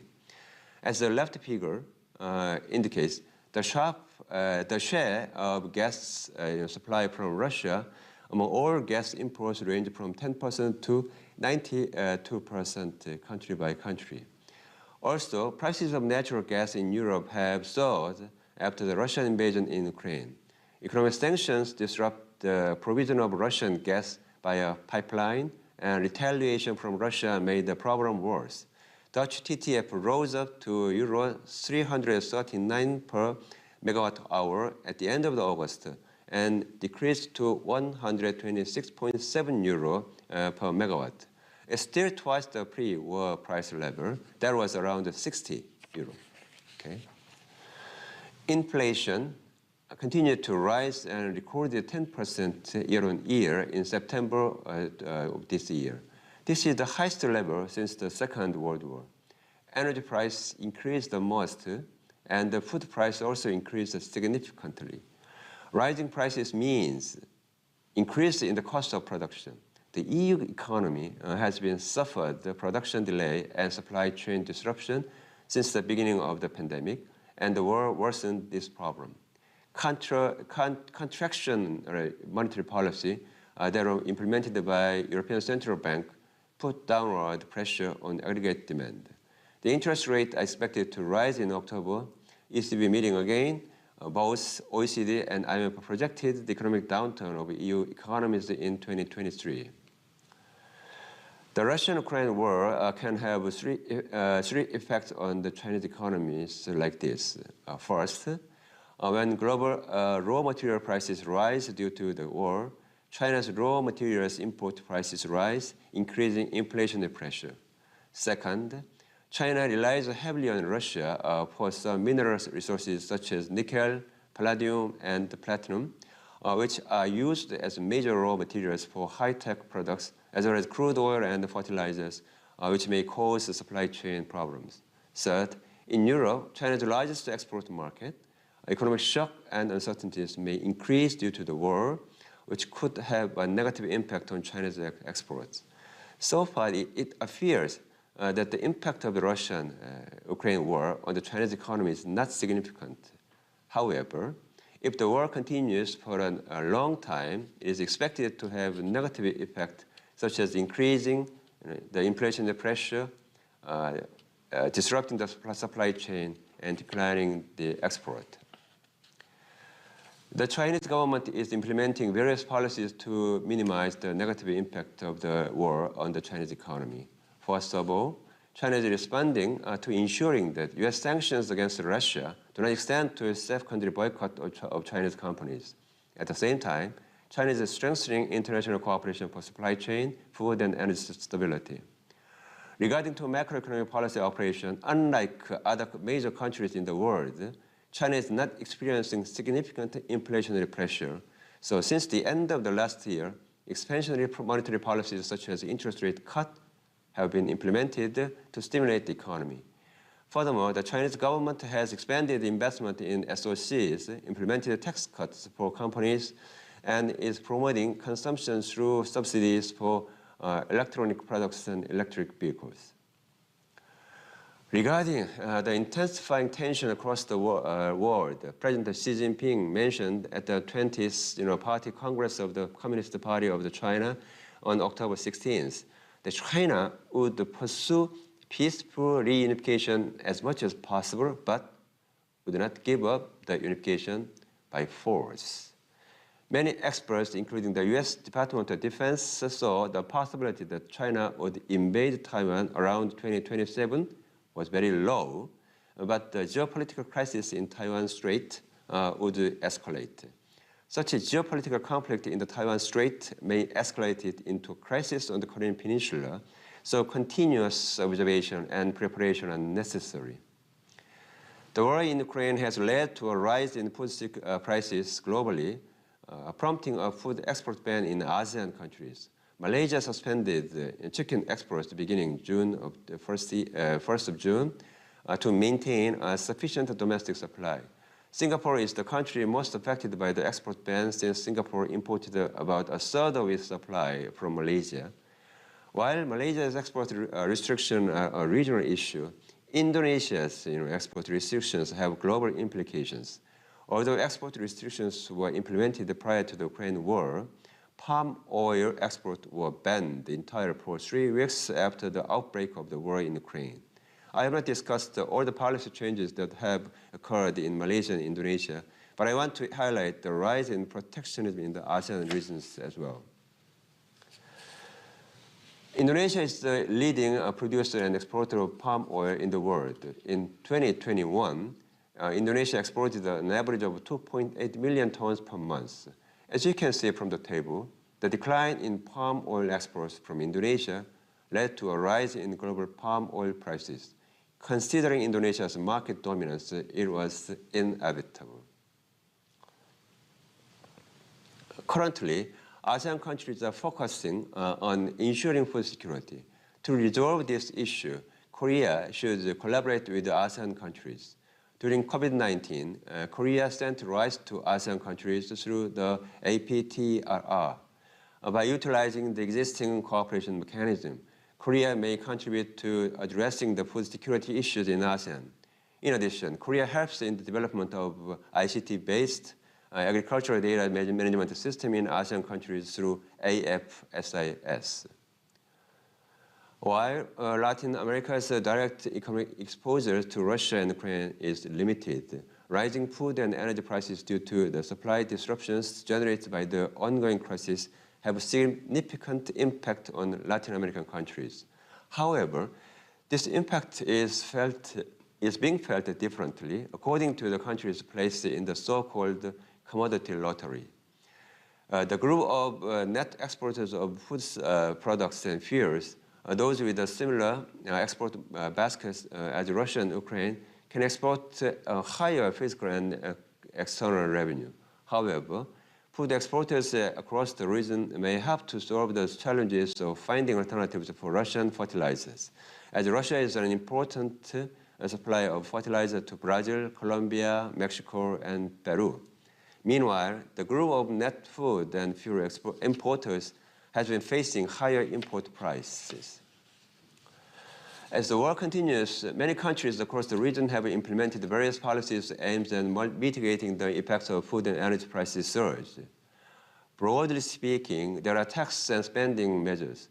Tax-related measures include the reduction of consumption taxes and the exemption of certain import tariffs or custom duties.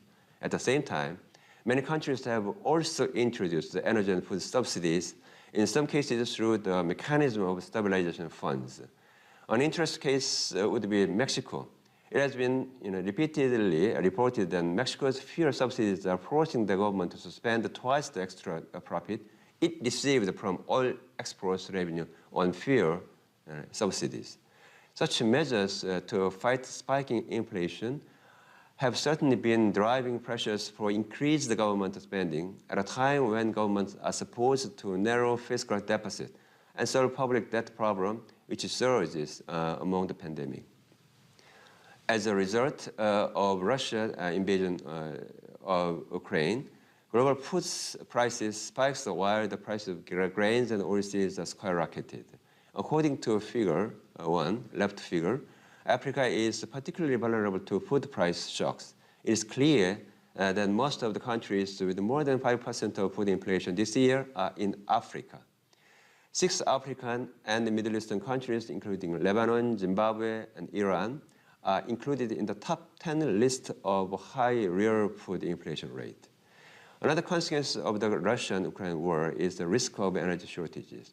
Energy importing countries experienced high energy price inflation, and some countries such as Ghana and Mozambique have been an increase in riots and demonstrations against the government. The problem is that the role of fuel as a driving force of inflation is increasing as shown in the right figure.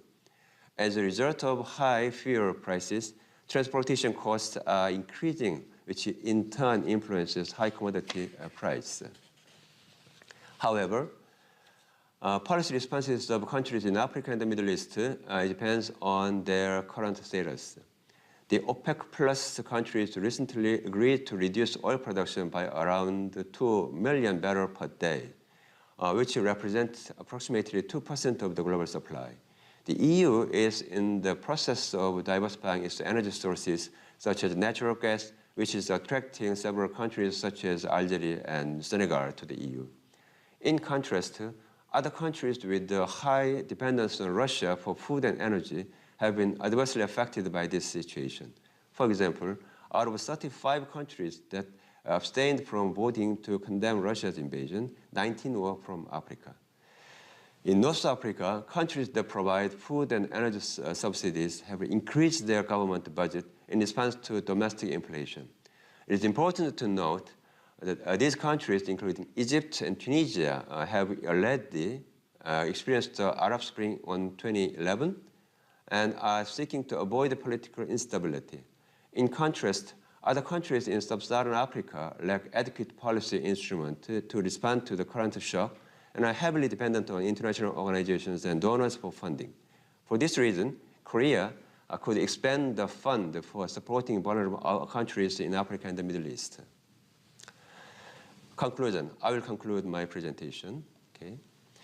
Then how should Korea respond to these crises in economic security? If allowed, I'd like to present the following three general principles. First, the internal and external risk management system should be more sophisticated and flexible. We need to stockpiling the so-called core economic security items, as well as to expand domestic production capabilities and productivities. Also, it is desirable to customize stabilization measures for each security item. For example, diversification of import lines and international cooperation. Second, we also explore and attain further and more overseas resources in need. To do this, the government must provide special loans for overseas resource development. Related risk-sharing devices need to be sufficient for private and public entities to be willing to bear high risk. Third, we need to strengthen multilateral cooperation for economic security and a stable supply chain by actively participating in multilateral economic bloc discussions such as IPEF and CPTPP. Under this common response principle, detailed strategies should be developed by flexibly responding to the situation facing individual countries or regions. The suggestive strategies for the major countries are like this. First, inflationary pressures and financial market uncertainty have increased due to war-induced global supply chain disruption. In order to flexibly prepare for this, we should strengthen Korea-US foreign exchange market cooperation and possibly incorporate the MSCI index. Second, we must prepare for the indirect impact of the EU replacement of Russian energy resources on the Korean economy. The EU is increasing the proportion of LNG, lowering its dependence on Russian PNGs. The increased demand for the LNG market would raise prices and intensify competition to secure supplies. That is important for Korea. Third, reviewing our trade policy towards Central and Eastern European countries is recommended. Since they joined the EU, Korea companies' primary strategy for entering the EU has been the direct entry into the region, especially the 4 Visegrad countries. Since the region's geopolitics are expected to change structurally and the relationship with Russia varies from country to country, it will be necessary to reorganize the existing economic cooperation strategy. Last but not the least, we need to prepare for increased security tensions on the Korean Peninsula. Even worse, it is possible to see a new extreme confrontation between conflicting hegemons. To this end, we should secure strategic autonomy through the close consultation with the United States and China. Next, It is expected to see intensive cooperation with the developing countries suffering from the food and energy security crisis. First, ASEAN is considered vulnerable to food supply disruption rather than energy supply disruption. Hence, one can think of helping the ASEAN countries developing ICT-based agricultural data management system, such as ASEAN Food Security Information System, so-called AFSIS. Second, Korea could support Latin America, Africa, and the Middle East nations in danger, either monetarily or non-monetarily. Also, the government can induce private or public incorporations to invest in energy facilities for energy diversification of these countries. Thank you very much. Thank you very much for your attention. 감사합니다. Okay, Dr. Kim is a trip abroad, and so he has to participate from pre-recorded message and presentation. And we have two discussants, Professor Lee Hui Tian from China and Professor Satoshi Mijawata from Japan. Okay, I can't see Professor Tian. Are you there? Okay, let's start with Professor Satoshi Mijawata. Hello, Satoshi. Okay, it's good to see you online. Okay, you have 10 minutes to discuss these two papers, which are very broad. So we have a tough job. Okay, could you start?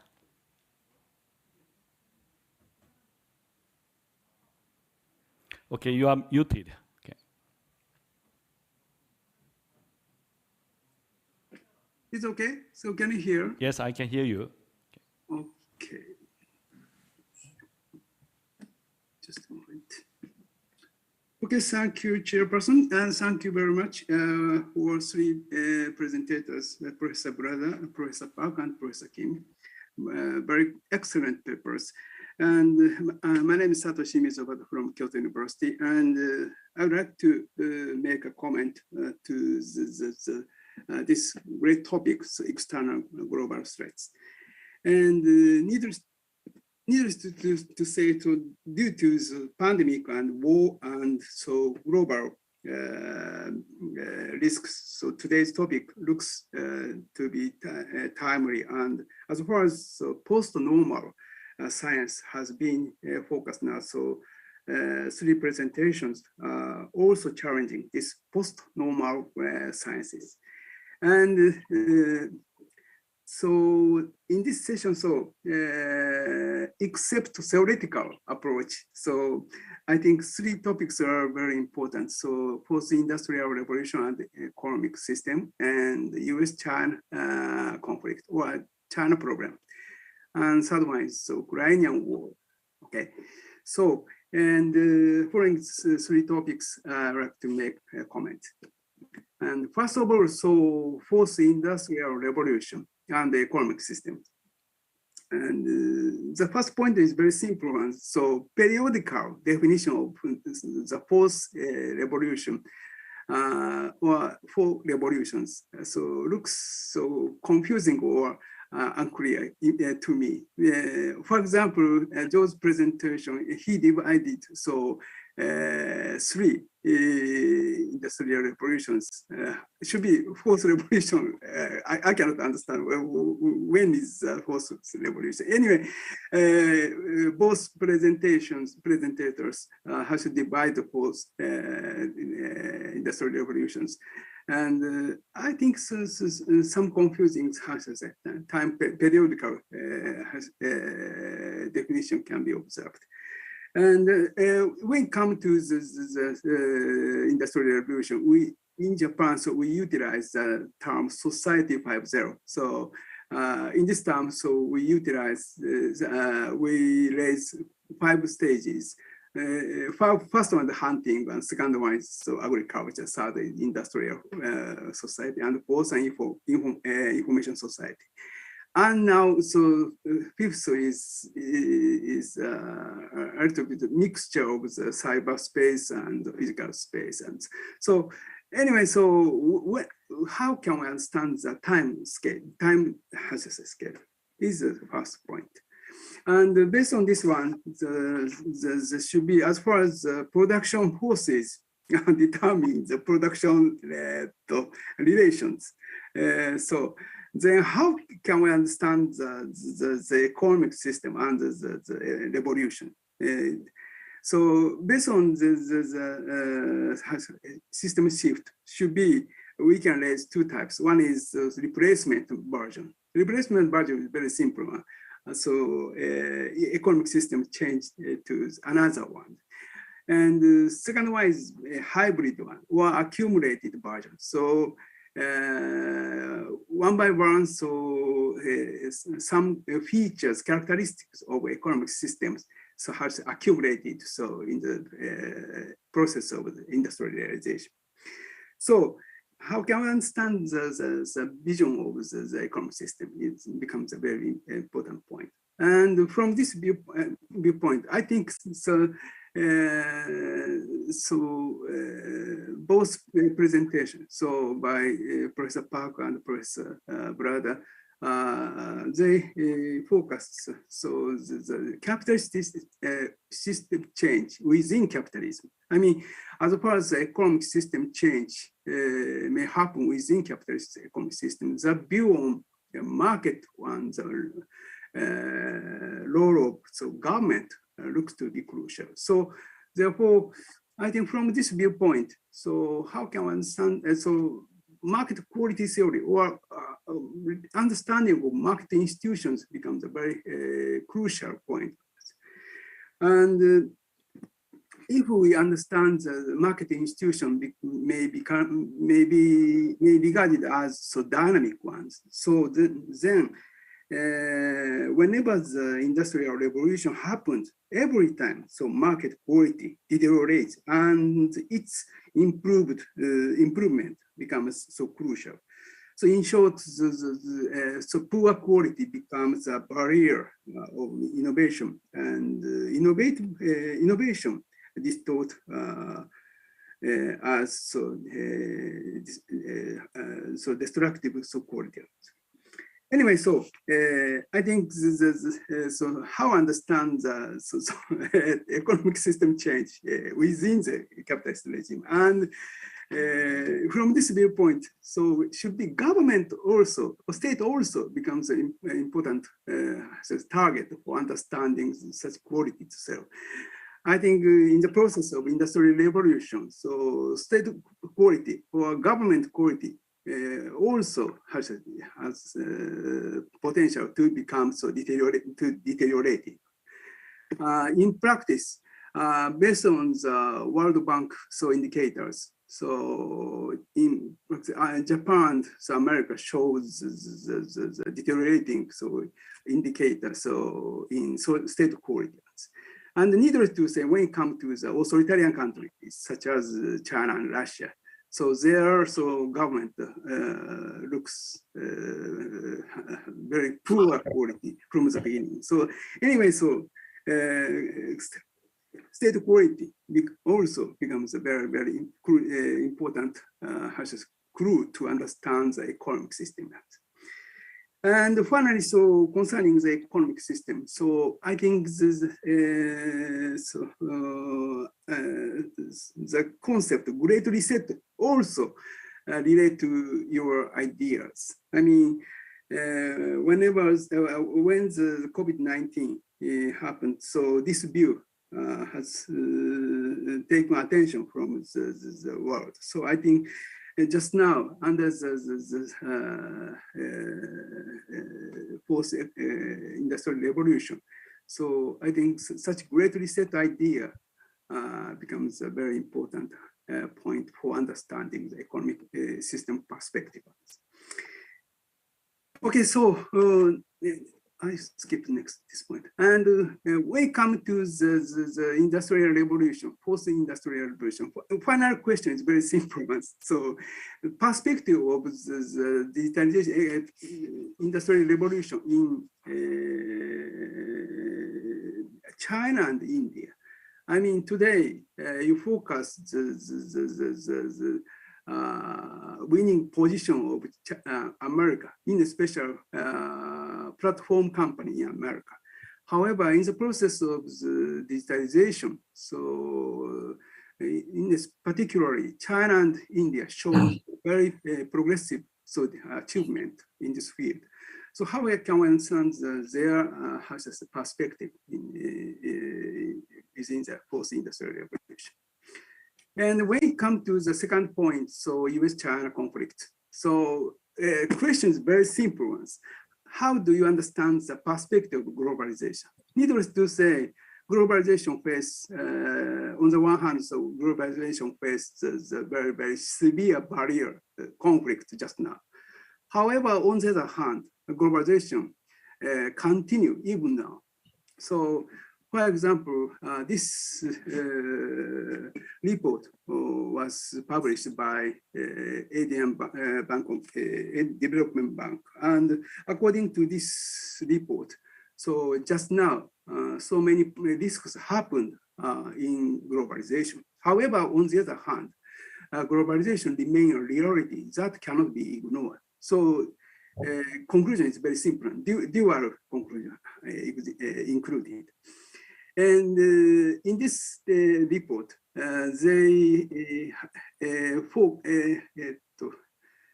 emphasize just now globalization change from hyper-globalization to slowbalization.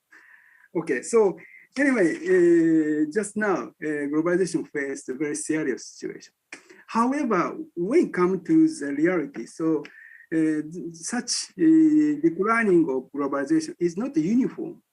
And according to the data by the IMF, so Asian globalization shows a very positive symptom. So therefore, perspective of globalization is not such uniform one. And at the very least, based on the statistical data on for example, manufacturing process in smartphone and iPhone 14. So just now, such a global value chain continue to function. So anyway, so my second question is very simple. First question is very simple. How do you understand the perspective of globalization? And the second question to the US-China conflict is very simple, is this one. So judgment of block economy. So today, so Jehun has raised 3 blocks. However, I think so when it comes to the foreign trade between US and China, so even though a little bit has a decline in foreign trade, however, fundamentally, US and China keep their foreign trade. So it means, so block economy or separation of block economy is not so simple ones. So from this viewpoint, I think so Russia's position is not so, how should I say, welcome for Chinese economy. I mean, in a sense, China become very nervous or cautious to Russia because the most important foreign trade partner is America. Therefore, from the viewpoint of these relations, should be views to the international division of labor is a little bit different between Russia and China. So therefore, no matter how Russia plans to shift its market from Europe to China, Russia for China is right in contrast to China's weight to Russia. It's my ideas. And finally, so Ukrainian war, yeah, it's very problematic ones. And first of all, so just now, the sanction is restricted. Needless to say, some countries how to say arrange sanctions based on in the core of America and other countries. However, most of majority countries how to say stand on so non-participating position. So I mean, from the viewpoint of international position, so many countries stand such outside of sanctions. And then the problem is very simple one. So can we understand the sanction are effective to Russian economy or not? This is a very basic problem, and this point is my question to Professor Kim. And according to the official data, so economic sanction may be divided into public and private. And the public one is today's presentation by Professor Kim. However, besides this one, so private sanction also very important ones just now. And for example, this is a case of the Americans. So Yale University's announcement to the corporate wall of shame. So anyway, so private sanction has functioned. So therefore, how do you understand the effectiveness of economic sanction to Russian economies? And final point is the very simple ones. How do you understand the perspective as a solution for this war? It's needless to say, I agree all the point of the crisis management and coordination or cooperation measures. Those are necessary. However, I think so we need the fundamental solution. So, and from this viewpoint, so should be attitude looks very, very sensible. And needless to say, separation measures are very effective for sanctions. However, in order to, how should I say, well manipulating, how should I say, operating this war, I think there are some other sphere for coordination. I think, how do you think this, how should I say, are there any good solution for the war or ending war? This is my question. Thank you very much. It's okay? Thank you so much. Okay, Professor Lee Hui-Tian, are you there? Okay.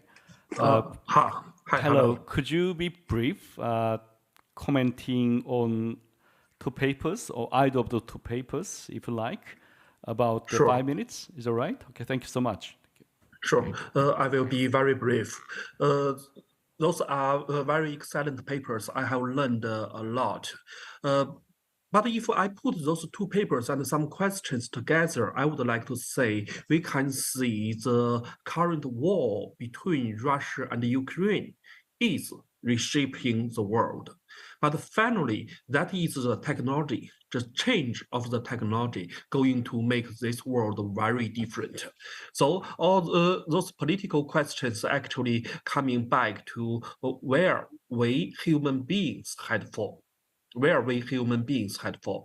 Just by the definition of the new generation of technology, it can make, people more, not just about labors, but also about knowledge, make people probably either knowing more everybody or just have a superpower, like a superpower computer who controls all the world.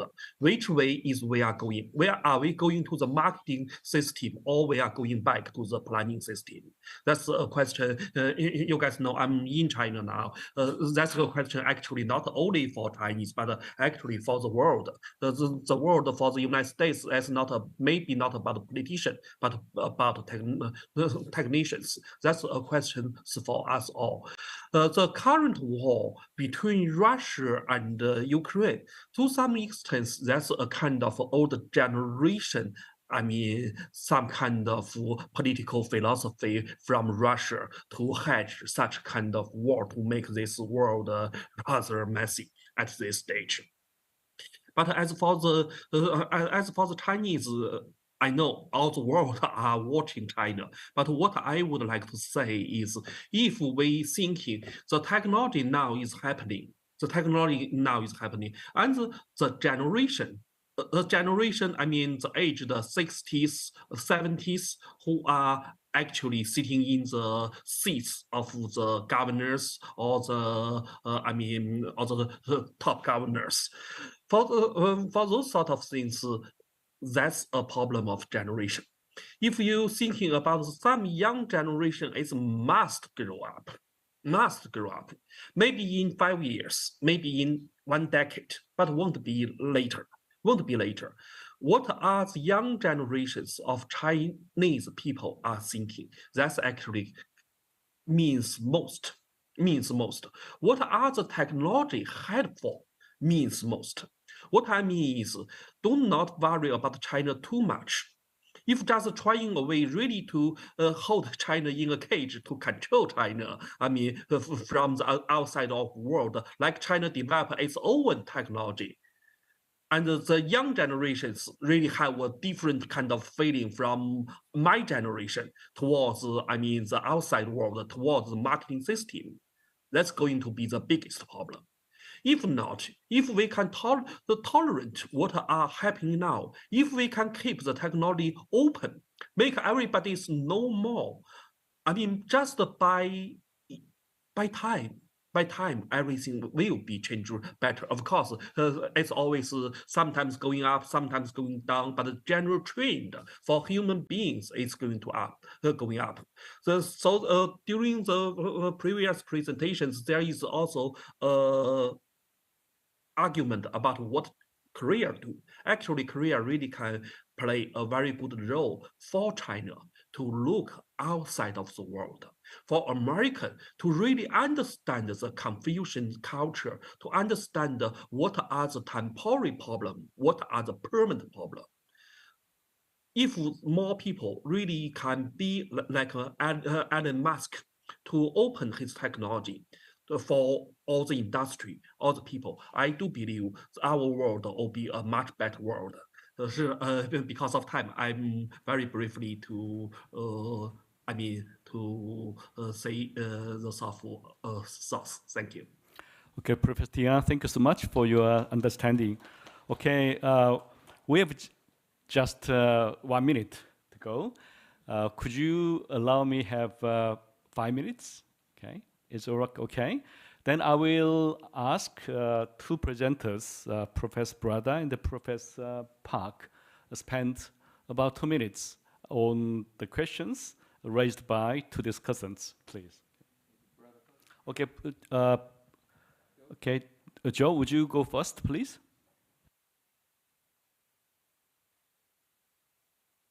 Okay, you are muted.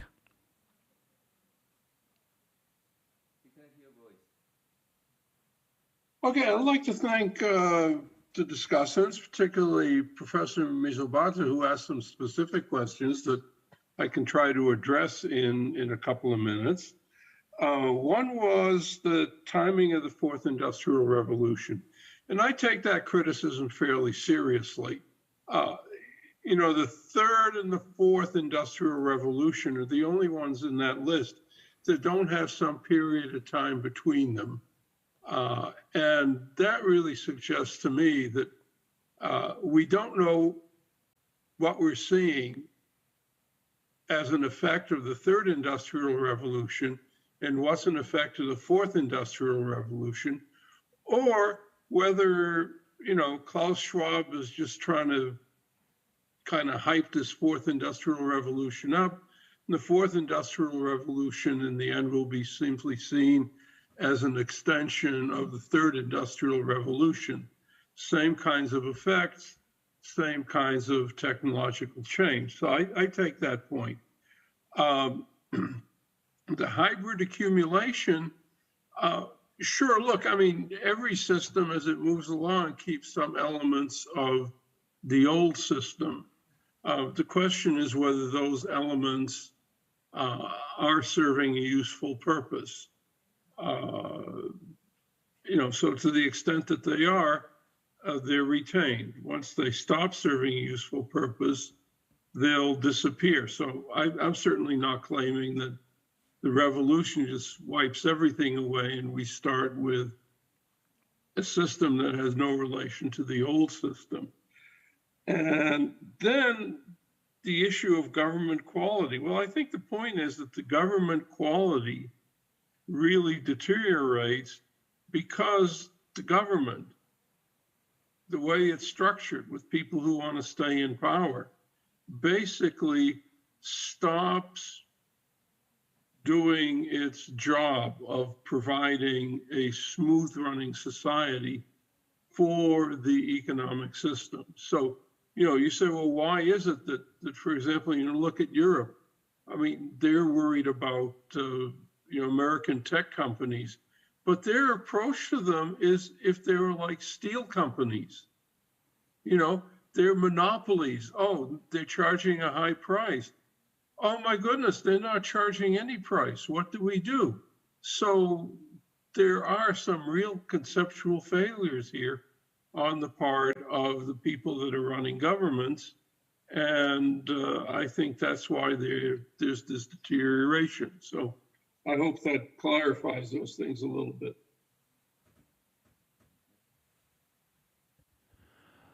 Okay, first of all, I want to thank you for the Satoshi. Actually, he wrote his own paper. I hope maybe you submit maybe a complete paper to our journal, okay? Okay, so you mentioned that maybe I just, try to some kind of prediction. Maybe after the war, maybe you may have some 3 blocks. When I say these blocks, maybe it's not like the previous, really some kind of Cold War blocks, maybe some different concept. But anyway, maybe we may have seen that some we'll see that some trend will be like that maybe in the near future. But nobody knows what kind of trend we'll have maybe in the long run. And that is one thing. And also, you talk about also this globalization will continue, even though there are some changes in the supply chain, value chains. Yeah, I agree with that, your point. And but maybe for the time being, there should be some kind of some change and adjustment. So we may have some similar value chains to the previous one, maybe some different thing. And also the Georgie Tian, long time no see, and very glad to see you online. And yeah, I think you mentioned that some kind of younger generation. Yeah, that's very important thing. That's why here you could see that the audience here, but we may have very students here. So that's why that is because I just want to our young generation to see and to experience this kind of conference. And actually we discuss very serious issues. The title is existential threat. Really that's existential issue where we could die or survive. Depending on what we do in the near future.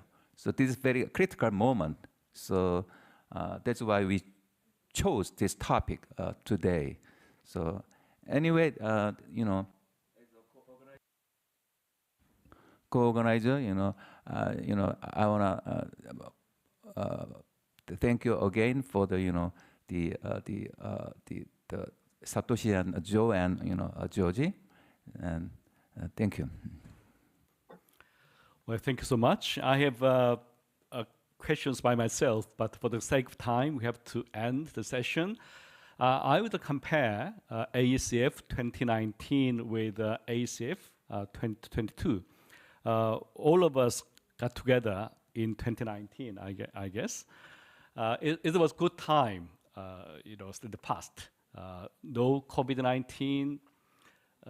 No invasion of Ukraine by Russia, and yeah, there was some conflict between the United States and China, but not that much as now. So we encounter a different world, and I think today's presentations revealed how dangerous a world we are living, but also some opportunities which will bring us some hope in the future. Would you like to join me with thanking presenters and discussants by a big round of applause? Thank you so much.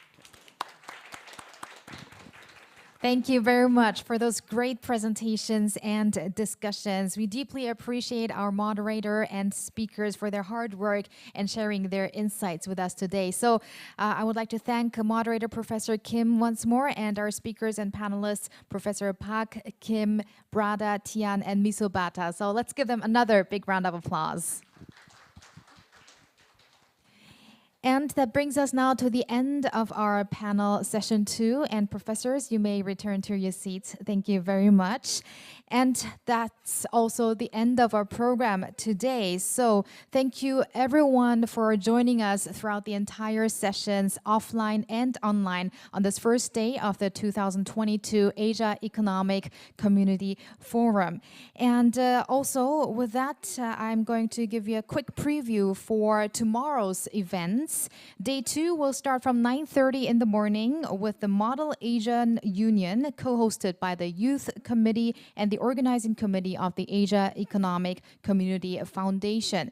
Now, for the Model Asian Union, we have a total of 6 teams which went through a fierce preliminary round, and they will compete with against each other tomorrow. So we ask for your interest in the competition. And in the afternoon, we will have some time for a comprehensive discussion based on the discussions we had today and that we will have tomorrow. So please join us for another packed day tomorrow. And also, last but not least, for those of you who are still here with us, we're going to have a welcome dinner here in the Lily Hall. So feel free to have a short break and then enjoy your dinner. Thank you very much for joining us today. This has been your MC, Soa Kwon. 감사합니다.